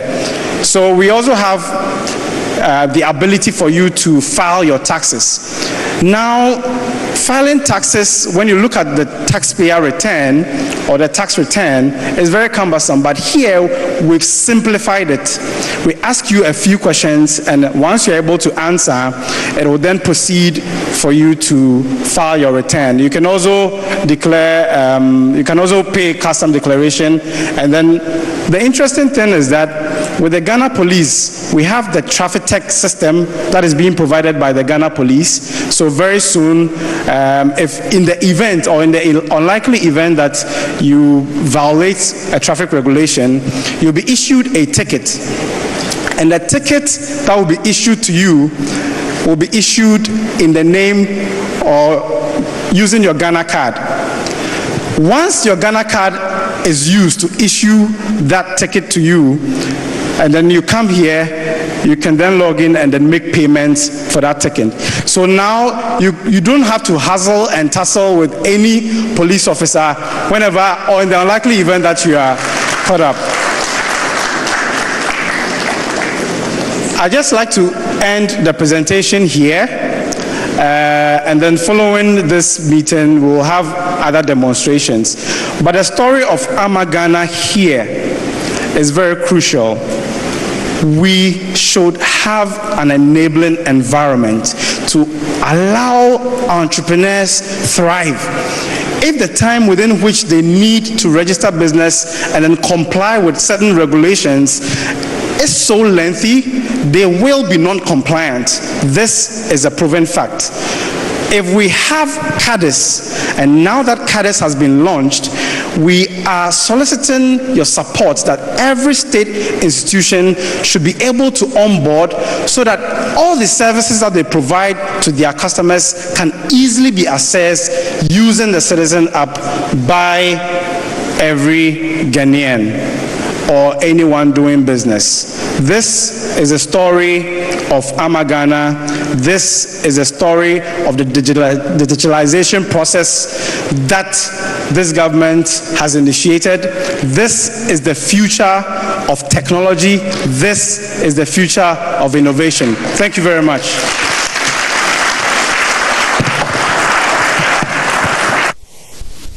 A round of applause for the Cadiz evangelist, Mr. Poku Efriye Asante. Such a compelling presentation, and certainly the Commissioner General is pleased. What we see here today is bold innovation by the Ghana Revenue Authority and their partners NITA. If you need something hard to be done, you call a woman, not so. But if you need something very hard to be done, then you call on only one name, Madam Julie Esiam, the Commissioner General of the GRA. Please welcome her for her endorsement of this great project.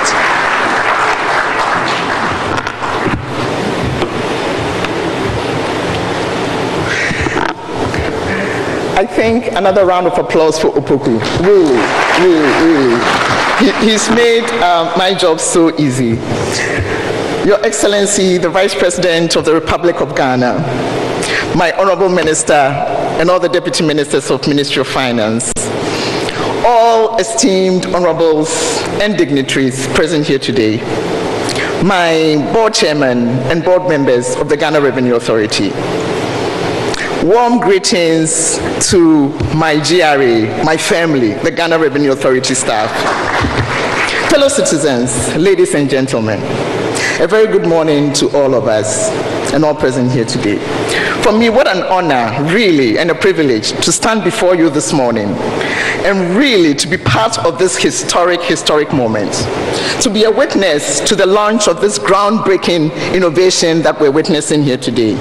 A real transformative initiative that stands to transform all our lives as individuals of this great nation and all of our nation together. Ladies and gentlemen, what we have just seen is an innovation that leapfrogs our nation beyond that of our peer African countries, and one that puts us shoulder to shoulder with developed markets. How powerful, ladies and gentlemen. Today, I speak not only as the Commissioner General of the Ghana Revenue Authority, but as a citizen desirous of a future-proof technology that will transform the way that we all interact and transact businesses with all the actors of the economy, and Opoku has described it so beautifully. When I put my GRA hat on, as a staff and employee of this great revenue authority, I've always taken great pride in the legacy of technological innovation and advancement of the GRA has steadily built over the years. It has been a legacy forged through determination of our revenue staff, foresight and unwavering belief that digital tools and smart technologies are not just conveniences, ladies and gentlemen, but it is the future. When we at GRA embrace digital transformation through initiatives like the Taxpayer Portal, it was with clear aim of changing the way GRA operates and interacts with the public. I am proud, ladies and gentlemen, to say that these steps have indeed been revolutionary, transforming our processes, enhancing transparency, and improving the experience of taxpayers across the nation. But today, I'm even more proud to say that the journey does not stop where we started. I have the privilege of continuing this strong legacy. A legacy built on foundation of technological progress, and one that I'm so deeply committed to advancing. Because for me, you see, this is not just about GRA's growth.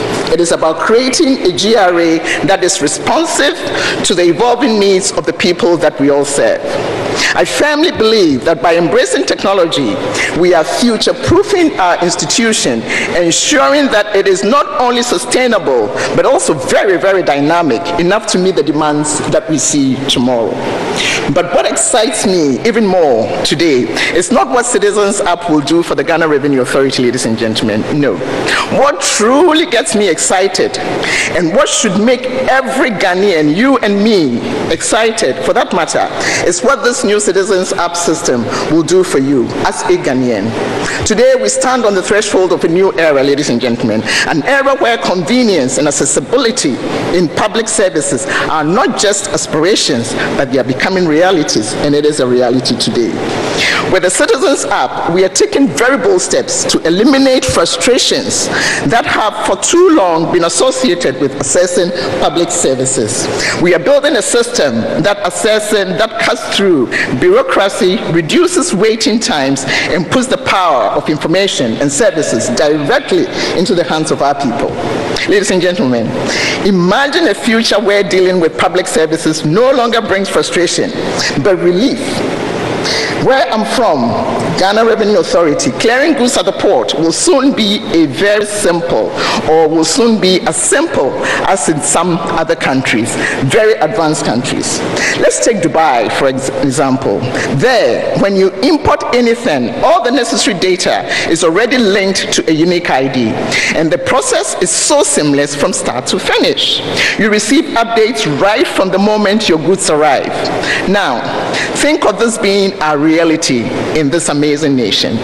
With this new app, your Ghana card becomes that unique ID that I described. Therefore, for the importer, your advanced cargo information will be linked directly to your Ghana card, and all the relevant data needed to clear your goods will be automatically shared between the relevant agencies. Now, that isn't that round of applause. All the importers, really. There will be no more running around, ladies and gentlemen, submitting documents, no more delays. Everything happens so swiftly, conveniently, and most importantly, from your mobile device. Ladies and gentlemen, this is the future we are all stepping into. And really, it doesn't stop at clearing goods. Once your car has arrived, the next step, registration with the DVLA, will be so much easier than ever, thanks to the new Citizens App. The data needed for registering your car will already be shared between the Ghana Revenue Authority and the DVLA and all other relevant bodies. It's a one-stop process. And if you need to insure your car, well, no problem. The system will automatically communicate with insurance companies, and if heaven forbid, your vehicle is involved in a small minor incident, we want to say small, not big, law enforcement will have immediate access to all the necessary information to ensure that the situation is handled so smoothly. This is what it means to live in a smart society, ladies and gentlemen, where government services are no longer a burden, but a benefit to you and I. Now, we all know that taxes are not the most popular topic, but let's face it, one of the main reasons for people not liking or wanting to pay taxes is not because they don't want to pay the taxes, you see. It's because the process has historically been a bit difficult. But with Citizens App, that's about to change. Filing your taxes will become so as easy as tapping a few buttons on your phone, just your little mobile device. The data needed to file your taxes will be pulled from multiple agencies, so you don't have to chase down forms or go from office to office, from our TSC to our TSC, from the Register General, and from all those other sources. One single point of data access, and it is done. Now, the power of interoperability. This word, I had to do a PhD in to actually say it, interoperability. And that's the power of this app will deliver, ladies and gentlemen, into your hands.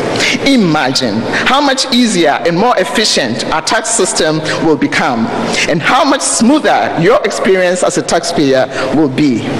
But ladies and gentlemen, as exciting as today is, what excites me even more is thinking about the future, is thinking about tomorrow. The potential of CADIS, this app, is immense and possibilities are just endless. We are entering a future where citizens will no longer be burdened by paperwork or bureaucratic delays or by endless frustration. Indeed, we will have a system that works for all of us, you and I, one that is built on convenience, efficiency, and accessibility. And really, that's what makes me proud of the moment that we're all witnessing today. So, as I indicated, from clearing goods from the port to registering vehicles, from filing taxes to applying permits, the Citizen app will touch every aspect of you and I, all our lives, in a way that reduces frustration and increases convenience. This is the kind of future that smart governments deliver for their people. And Honorable, all Excellency, everybody, all of you, you are doing it today. Ghana is leading the way, I must tell you. We are making life easier for our citizens because we believe that's what governments should always do, make things simpler, not harder. Ladies and gentlemen, the Citizen App is more than just a system. It is a promise and the future that you and I wish to see. A promise of the people of Ghana that we will continue to leverage technology to make their lives better, and a future where government services are no longer seen as a hurdle, but it will always be seen as an enabler of progress. We are indeed creating a system that will empower each citizen, drive productivity for this nation, and contribute to the economic growth of our dear mother Ghana. In fact, I am beyond excited. I am just beyond excited to see this journey where this journey will take us. For us today marks the beginning, and what I mean by us is the Ghana Revenue Authority, my people. This marks the beginning of a new chapter for us, Ghana Revenue Authority, and for this amazing nation. And I couldn't be more optimistic about what lies ahead. Together, we will continue to push the boundaries of innovation and create a future that truly works for all of us as a people. I want to take this opportunity to thank my team. And you saw an example, the beautiful, the amazing, the intelligent people of Ghana Revenue Authority. You saw an example here for their tireless work in helping bring this vision to life. Your efforts are a testament to the incredible things we can achieve when we embrace innovation. But most importantly, as I initially said, over the years, our government has made significant progress in digitalization efforts. And on behalf of the Ghana Revenue Authority, we wish to thank and congratulate His Excellency the Vice President on this for his unshakable commitment in driving the digitalization agenda that we are all experiencing in our nation. Excellency, we remain so grateful, and thank you so much. And finally, the birthday greetings, Excellency. On behalf of the leadership, my 3 commissioners, and the staff of the Ghana Revenue Authority, Excellency, we take this opportunity to wish you an outstanding, blessed birthday and more years ahead of you. We thank you for your inspirational and visionary leadership, Excellency, and for the toil and sweat for this nation that we're experiencing today. Sir, we remain grateful. It is indeed, and it's always been indeed, an honor to be led by you. we remain very grateful. Happy birthday, Sir Excellency. Thank you so very much. God bless us all.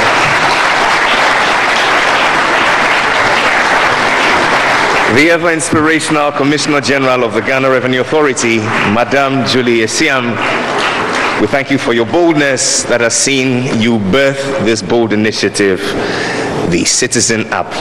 But Mommy, if I dare to ask, it means I'll no longer have to chase my withholding tax certificates in order to procure a simple, certificate to show, the embassies and other places. I don't have to do that. Please, it's a yes. A round of applause for the GRA. We couldn't have done this without the National Information Technology Agency. The director joins us today. Please welcome him for his endorsement, Mr. Richard Hotri Fosu.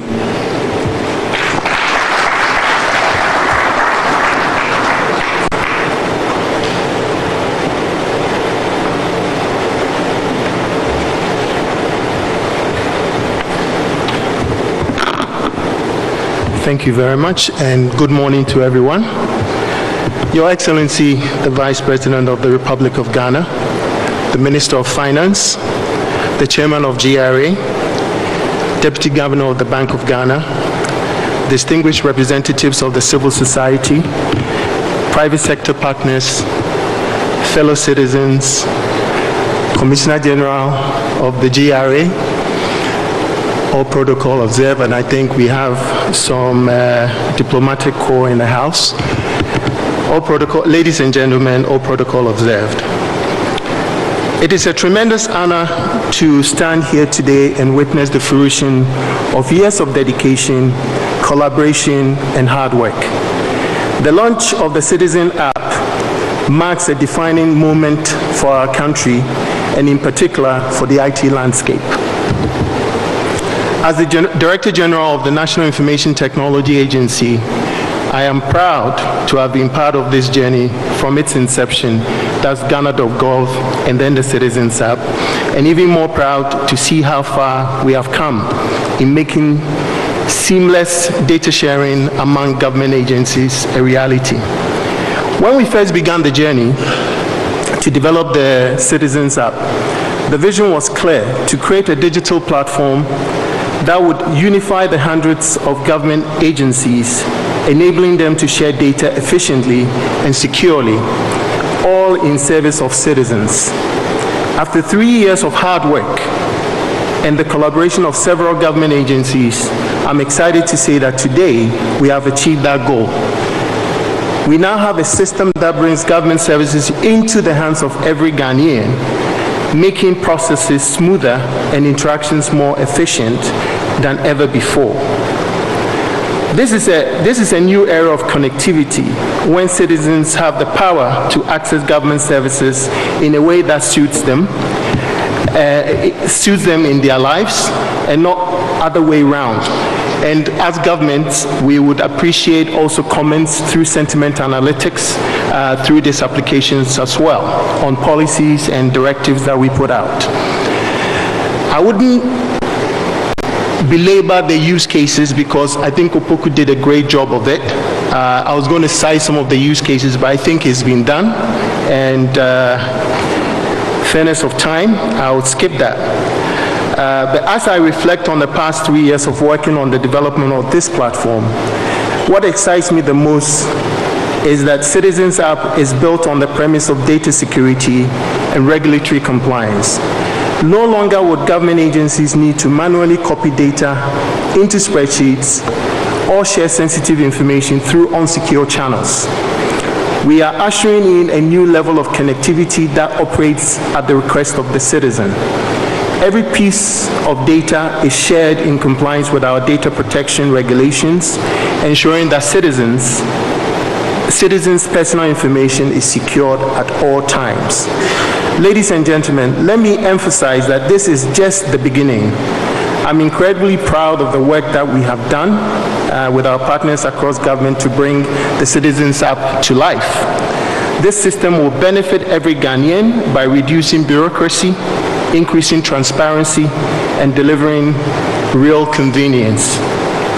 I want to take this moment to commend my team at NITA for their tireless effort, and I also wish to thank the leadership of GRA and all government agencies that played a part in making this vision a reality. A special thanks to His Excellency the Vice President and the President for their vision and unwavering commitment to making this happen. The political will to invest in digital transformation has been instrumental in bringing us to this point. And so, ladies and gentlemen, as we launch CADIS today, let us look to the future with excitement and optimism. We have taken a major step forward, and I have no doubt that the best is yet to come. Thank you very much for your time. Thank you very much, the Director General of NITA, for those warm thoughts. With excitement, they join us today as the Gen Zs, the men and women born before the turn of the millennium. Today, they find themselves in very profitable ventures solely dependent on technology. Talk of digital marketing, social media management, app development, beat makers. They make more than people make in 8 to 5 jobs in a day. And so they have no appetite for laxity at all. They want everything at neck-breaking speed. Mr. Vice President, they've come with warm thoughts to celebrate you for this great initiative and how it means a lot to them. Ladies and gentlemen, please welcome the Gen Z Performing Arts.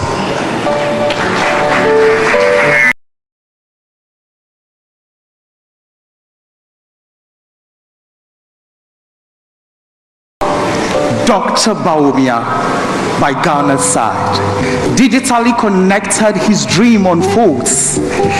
With Citizen App, a brighter future told. Digitalization shines side by side, convenience at our fingertips now.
Thank you very much. I suppose with the Gen Zs, you never know what to expect. Please have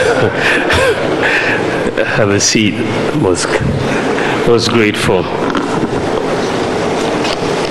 The Minister for Finance and Economic Planning, members of Parliament, Your Excellencies, members of the Diplomatic Corps, the Chairman of the Board of GRA, Commissioner General of GRA, Deputy Governor of the Central Bank, Director General of NITA, representatives of civil society, distinguished invited guests, fellow citizens, ladies and gentlemen. Today, I must say, it's a very happy day for me. It is my birthday, and I could not have wished for a bigger birthday present than the launch of the Citizens app in Ghana.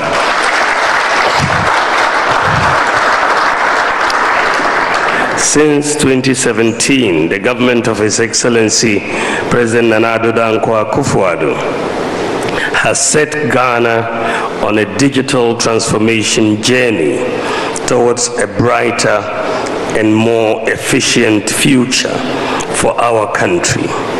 A future where technology empowers our citizens, strengthens our economy, creates opportunities, and offers a more responsive government for all Ghanaians. Before the start of this journey, digitalization was not part of our development equation. Before we began this journey in 2017, digitalization was largely seen as a peripheral concern, not central to the country's national development agenda. Several government agencies operated under traditional manual processes across critical sectors, which often led to inefficiencies, delays, and significant bottlenecks in service delivery. Government services, for instance, required long queues, multiple in-person visits, and frustrating paperwork. This analog approach to delivering public services not only slowed economic progress, but also stifled innovation and left large segments of the population with very limited access to essential services. At the time, there was minimal investment in building the digital infrastructure necessary to support widespread digital transformation, and technology was viewed more as an add-on rather than a core element of national economic strategy. Indeed, many people have even questioned why, as an economist, vice president would even become, the flag bearer of various digitalization efforts of the government of Ghana. I'm grateful that I don't have to answer these cynics anymore, because the answer is becoming more obvious every day. The fact is that as the world enters the fourth industrial revolution, it has become obvious that no economic strategy can succeed without a strong digital foundation. In key areas such as public administration, trade, education, financial inclusion, and healthcare, the absence of digital systems means that processes were slow, non-transparent, and prone to errors. For example, vehicle registration involving numerous manual steps requiring citizens to physically visit multiple offices to complete the registration forms and so on. Businesses, particularly small and medium-sized enterprises, face similar hurdles in registering their operations, obtaining licenses, or even accessing financial services. These delays in service delivery not only hurt economic productivity, but also create space for inefficiencies and, in some cases, widespread petty corruption. Furthermore, rural and underserved communities suffer the most under this analog system, as they are often excluded from the limited services that are concentrated in more urban communities. Under the leadership of President Nana Addo Dankwa Akufo-Addo, we have made digitalization a central pillar of our economic strategy, recognizing that the fourth industrial revolution is already happening and it is reshaping the global landscape. As a country that has missed the previous three revolutions that many nations took advantage of to become developed countries, we must not miss the fourth industrial revolution. We must seize the opportunities that this fourth industrial revolution presents. There is mounting empirical evidence that highlights the transformative potential of digital innovation to create jobs, boost productivity, increase income levels, and foster wealth creation. Countries with robust economies experience faster growth, more innovative service offerings, and greater job creation. Ladies and gentlemen, everyday interactions with public services, whether it's in applying for a driver's license, passport, or any government permit, became difficult. The system was set up in a way that some public servants had no reason to want it to work properly. If the system didn't work, they could benefit financially because people would have to find other ways to get things done. We faced significant challenges such as the absence of a functional property address system, large informal sector reliance on cash, financial exclusion, fragmented manual databases, limited health care access in remote areas, challenges in tax collection for development, and so on. As a result, a large portion of the population was excluded from formal financial systems, relying instead on informal, often insecure methods of savings, transferring money. We introduced mobile money interoperability to fill this particular gap. Ladies and gentlemen, since 2017, our goal has been not just to fix the old system, but to build a new one through digital transformation. A system that addresses all the problems that held us back from making progressive strides into the digital economy. We put in place many digital platforms like the Ghana card, the digital address system, mobile money interoperability, Ghana.gov, e-pharmacy, and so on, universal QR code, and so on. And while these digital platforms have contributed immensely to the national digital agenda and have by far been commendable, the current landscape for accessing government services is fragmented and disjointed. There are multiple systems operating separately to deliver essential services such as the renewal of national health insurance, job searches, tax filings, and many other services. Ghanaians had to access different platforms to do basic things, be it renewing their licenses or registering their businesses. So as we thought through, having put in place these different platforms, we thought through what was the next stage for Ghana in our digital transformation journey. We decided to pay a visit to Estonia because this is one of the most digitalized, if not the most digitalized economies or countries in the world. And we thought, well, before we take our next major steps, let us learn from the best in the world.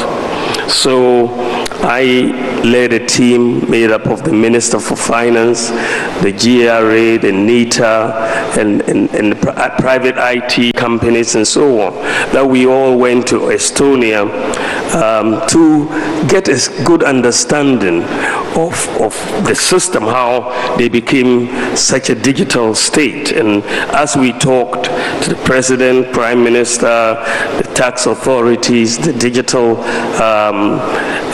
institutions, what became clear is that Ghana had made a lot of progress, but we had one missing link, and that was data interoperability amongst the different government agencies. That was the key missing link.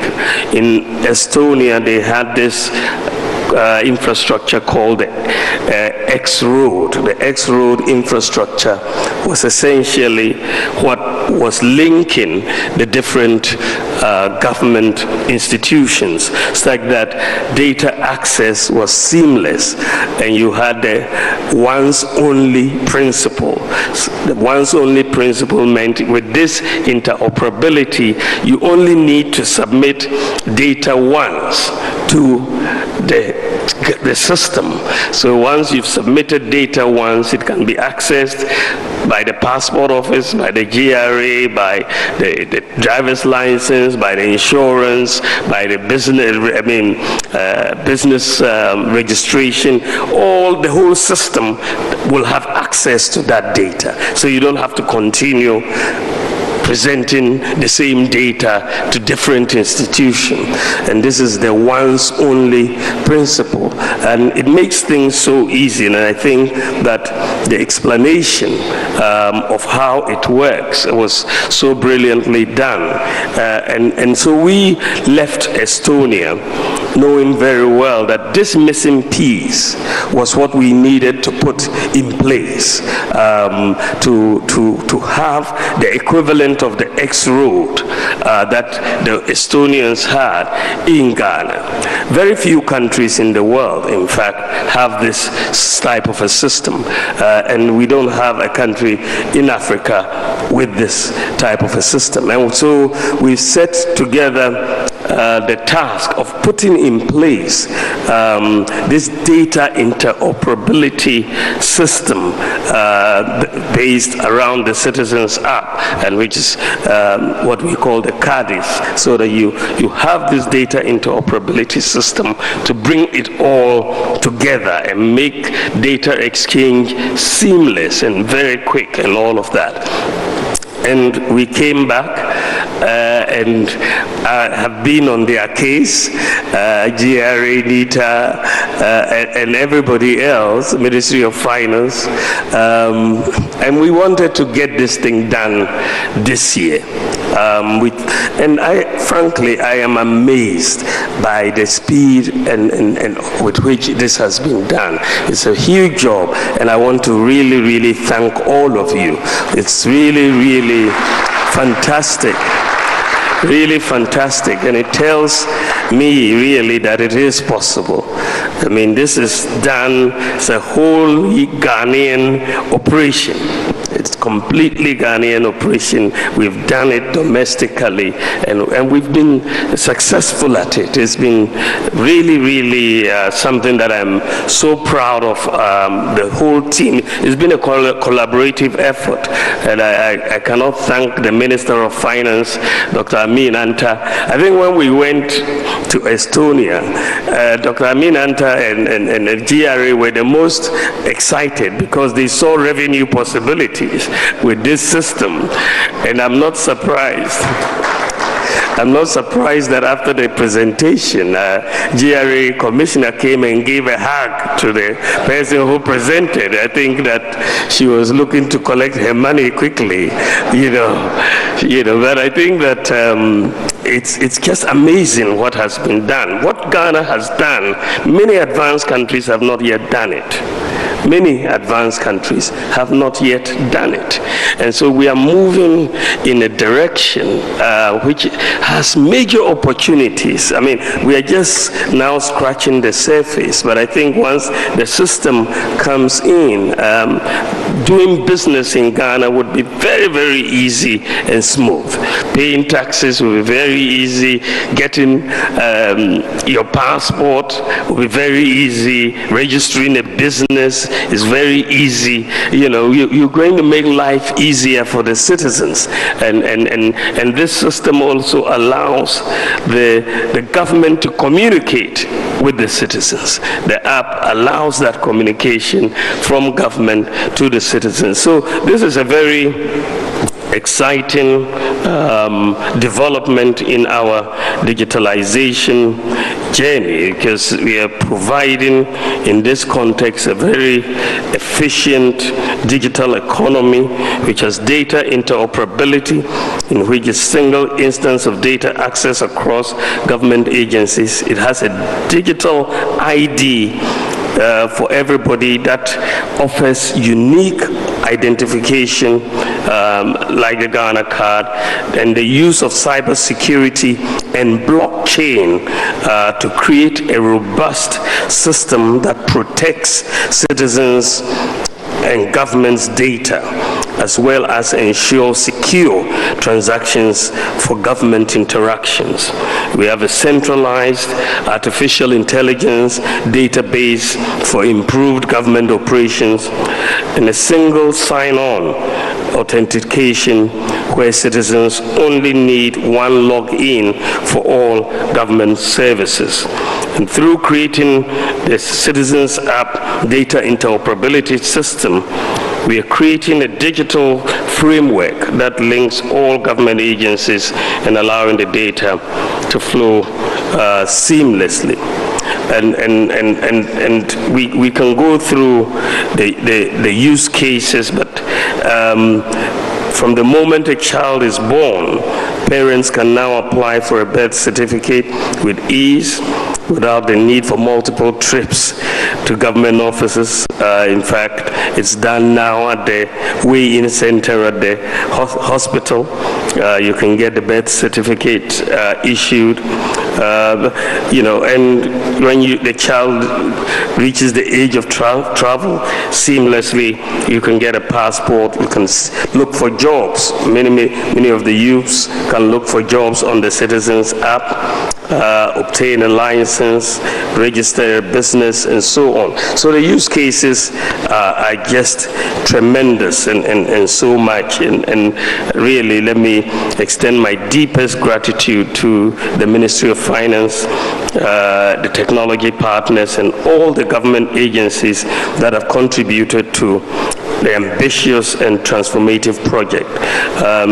Basically, for all government institutions that have not yet onboarded, you must onboard. There's no question, no ifs and buts, everybody will be onboarded. We're creating just one, platform for everybody. So onboarding is a must for everybody. But what I see with the Ghana.gov platform, for example, is that we've onboarded about 99% of all MMDAs, 99%. That's huge. And so I expect that same thing in this context as well. I think we will have everybody on board. But I think that we are just not launching an app.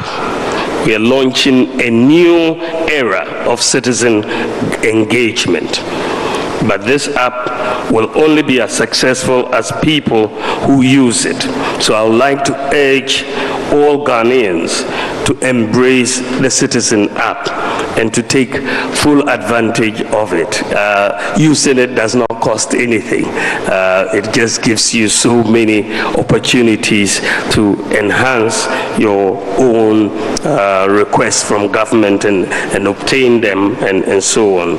So whether you're renewing your passport, filling your taxes, looking for a job, just download it and give it a try. I also want to encourage you to share your feedback with the system, to tell us how we can make the platform even better for you.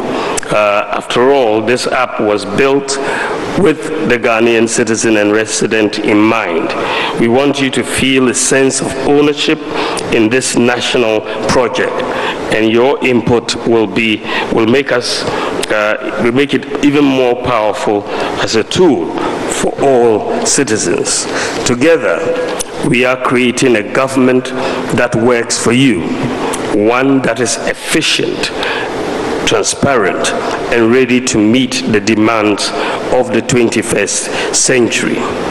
On this note, distinguished invited guests, Your Excellencies, ladies and gentlemen, on this note, I declare, with all humility and with all excitement, I declare the Citizens App duly launched. Thank you, and God bless you.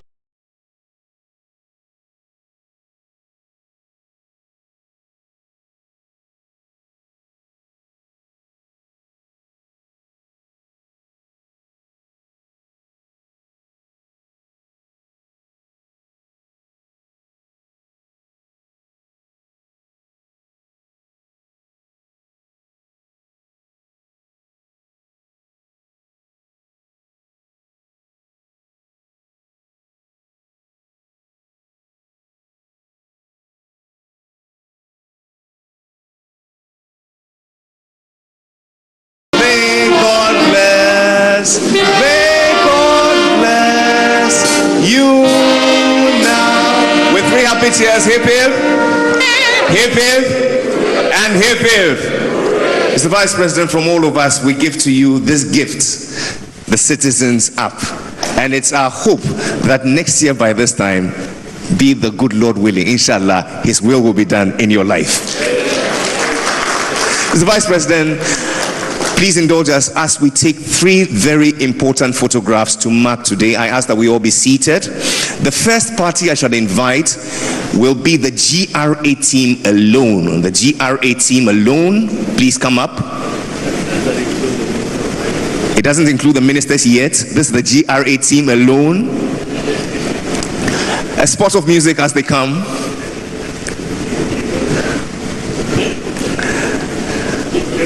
No. Let them do this one once. And it's not complete without the man of the match, Opoku. Commissioners. All commissioners, please join us.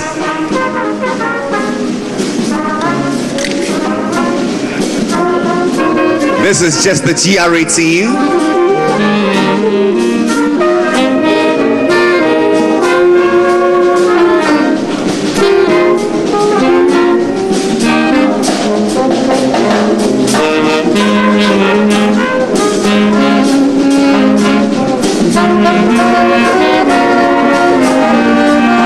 Members of the team, respectfully I ask that you please be seated.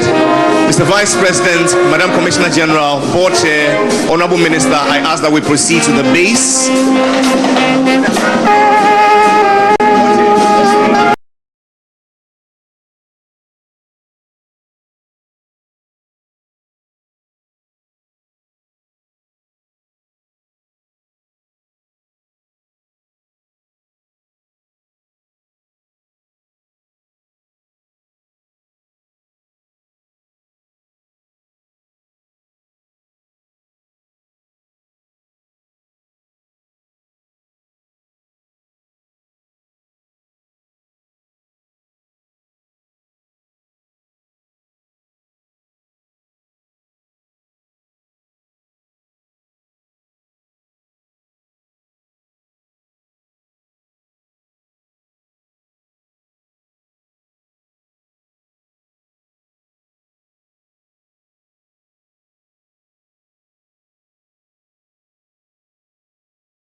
With us on a day like this is the board chair of the GRA. Make welcome yours and mine, the Honorable Joe Gatti, MP.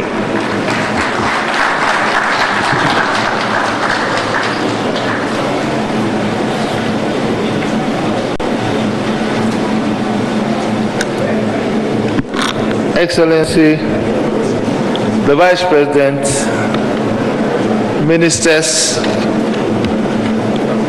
CEO of Ghana Revenue Authority, other Chief Executives present, heads of security agencies, distinguished ladies and gentlemen.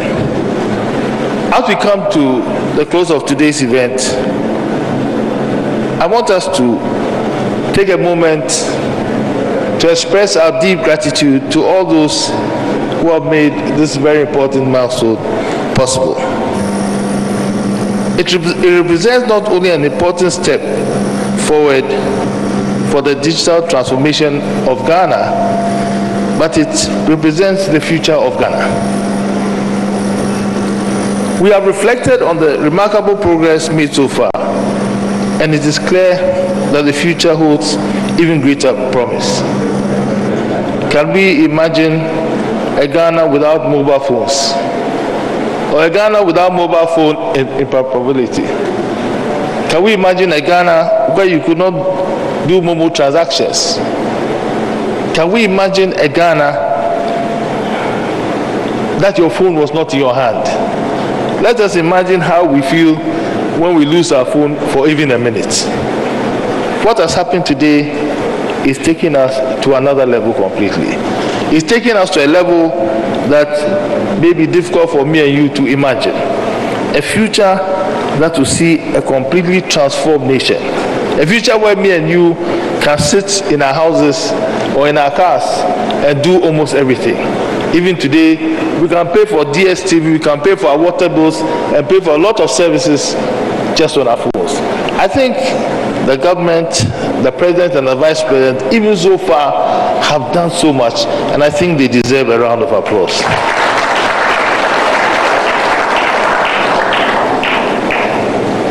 For us, as a tax authority, it is clear by the excitement of the chief executive that this will also transform the way we collect taxes, and will also transform the amount of taxes we collect. And the amount of taxes that the GRA collects has a direct impact on the development of this country. If we collect tax, we will not be in a situation where we are always going and trying to borrow what will eventually become little sums of money. But even before this digital transformation that will transform the way we collect our taxes and increase our taxes by leaps and bounds, Your Excellency, I crave your indulgence to bring you some very good news from the Ghana Revenue Authority. In July this year, I had the opportunity to congratulate the top management and staff of GRA on exceeding their target for the first 6 months for revenue collection. Today, I stand before you to report, Your Excellency, that they have done their thing again. They have exceeded the target for the third quarter and also exceeded the target for the first 3 quarters of the year. Your Excellency, their performance represents a 38.6% growth over the same period in 2003.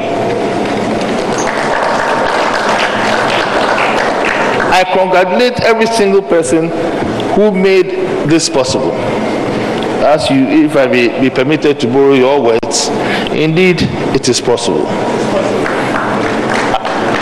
I'm reliably informed that the trend during an election year is for less revenue to be collected than from the year before.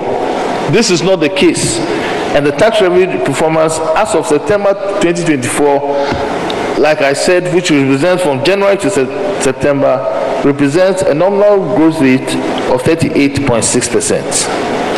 I'm sure you will all join me to congratulate the Minister of Finance and the staff who provide policy direction to GRA, the board, the top management, and the staff of GRA from the Commissioner General, Madam Julie is here, her commissioners, deputy commissioners, all the management staff, to the gentleman who opens the door every time we come for a board meeting with a smile on his face for this historic achievement. I also congratulate our partners in the private as well as the public sector. Your Excellency, for me, what is even more remarkable is how this feat was achieved. This feat was achieved in a business-friendly environment, devoid of what I should say, the more forceful or brutal forms of enforcing compliance with tax laws, such as locking up businesses and what has come to be generally described as harassment. The officials of the Ghana Revenue Authority, led by the Commissioner General, have been everywhere educating the public on their civic responsibility with regard to paying their tax. They have been at Marata Market, they have been at Aflau, they have been with the large taxpayers. Indeed, they have been everywhere talking to everybody, and if they have not come to you, I assure you that they'll call on you soon to educate and engage you. They have used what I call the 2 E's, education and engagement, and also the D, digitization, to ensure this increased compliance. Once again, I say thank you to Madam Julie and the team. I thank all of you for your attention, your dedication, and for being part of the transformation agenda. Let us continue to work together to create a brighter digital future for Ghana. It is possible that if God's will is done, that brighter digital future will be led by the digital man. Happy birthday, Vice President, and thank you all.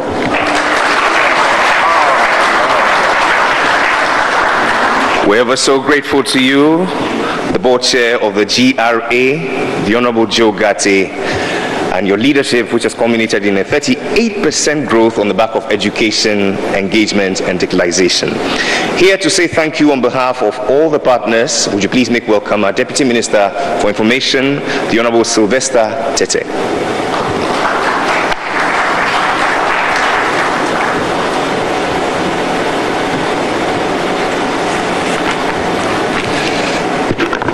Indeed, it is possible. Your Excellency, the birthday boy, the chairman of the board, GRA, CEOs, colleague deputy ministers, deputy governor of the Bank of Ghana, representatives of civil society, esteemed partners from the private sector, distinguished guests, fellow citizens. It is a great privilege to stand before you once again today to extend our deepest appreciation on the significant occasion of this nature. As we move forward in this era of digital transformation, we can all see that technology is undeniably playing a crucial role in modernizing Ghana's economy and on the citizens' up. At the heart of transformation, fostering efficiency across sectors and paving the way for more organized, accessible, transparent public service delivery system. It stands as a beacon of how we can, as a country, harness the power of digital tools to drive progress, innovation, economic development. Today's launch reflects remarkable collaboration between public and private sectors. We owe much to the partnership that have made the Citizens App data interoperability system a reality. The teamwork and collective vision shared by all involved have been very instrumental in pushing the boundaries of what is possible in digital governance and creating an economy that meets modern demands. However, as we celebrate this milestone, we must also look ahead. The journey of digital transformation does not end here. We must continue to take bold, innovative steps to modernize our economy and expand digital governance services. This is just the beginning of a long-term vision for a truly digitized nation. On behalf of the Bank of Ghana and all our government partners, I extend our deepest gratitude to everyone who has played a role in making today's event a Citizens App data interoperability system launch a success. To the Vice President of the Republic of Ghana, I thank you for your inspiring words and for your unwavering leadership in driving digital transformation across the country. Indeed, you've lived up to your billing. Your vision for digital empowered Ghana is one that we all share and are committed to realizing. This is not the only thing you've done. Many other digital transformative ideas you've shared with this country, and we are true beneficiaries of it. To the Minister of Finance, the Chairman of the Board of GRA, the Commissioner General of GRA, we are grateful for your insight and dedication to improving the lives of Ghanaians through innovation. I would also like to extend a special thanks to our private sector partners and technology experts who have worked behind the scenes to develop the groundbreaking platform. Your tireless effort, creativity, and technical expertise have brought to us this exciting launch. To our audience, thank you for being here today and for your enthusiasm in embracing this new digital era for Ghana. The Citizens app is a tool for you and your engagement and feedback. To our students, our youth across the country, we look forward for true participation in this all-important Citizens app. And for business owners, we say, it is for you that we have done this. I thank you. May God bless our homeland, Ghana. Thank you once again. The Honorable Sylvester Tete is the Deputy Minister for Information. We thank you ever so much for wrapping this up with a vote of thanks. As my brother Samia Uku is wont to say, those who would merely judge us by the heights we've reached must do well to also remember the depths from where we started. There are many who will look on this bold initiative and really would say we haven't done much. We understand one thing. Digital transformation is a journey and not a destination. This is just a beginning.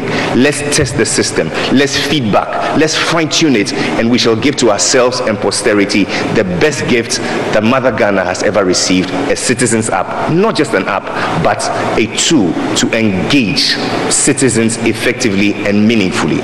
May the good Lord bless us all, and this day we do this by praying the greatest prayer of all. God bless our homeland Ghana and make our nation great and strong.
May God bless you, the Vice President of our Republic. May God bless us all in our homeland Ghana and make her great and strong.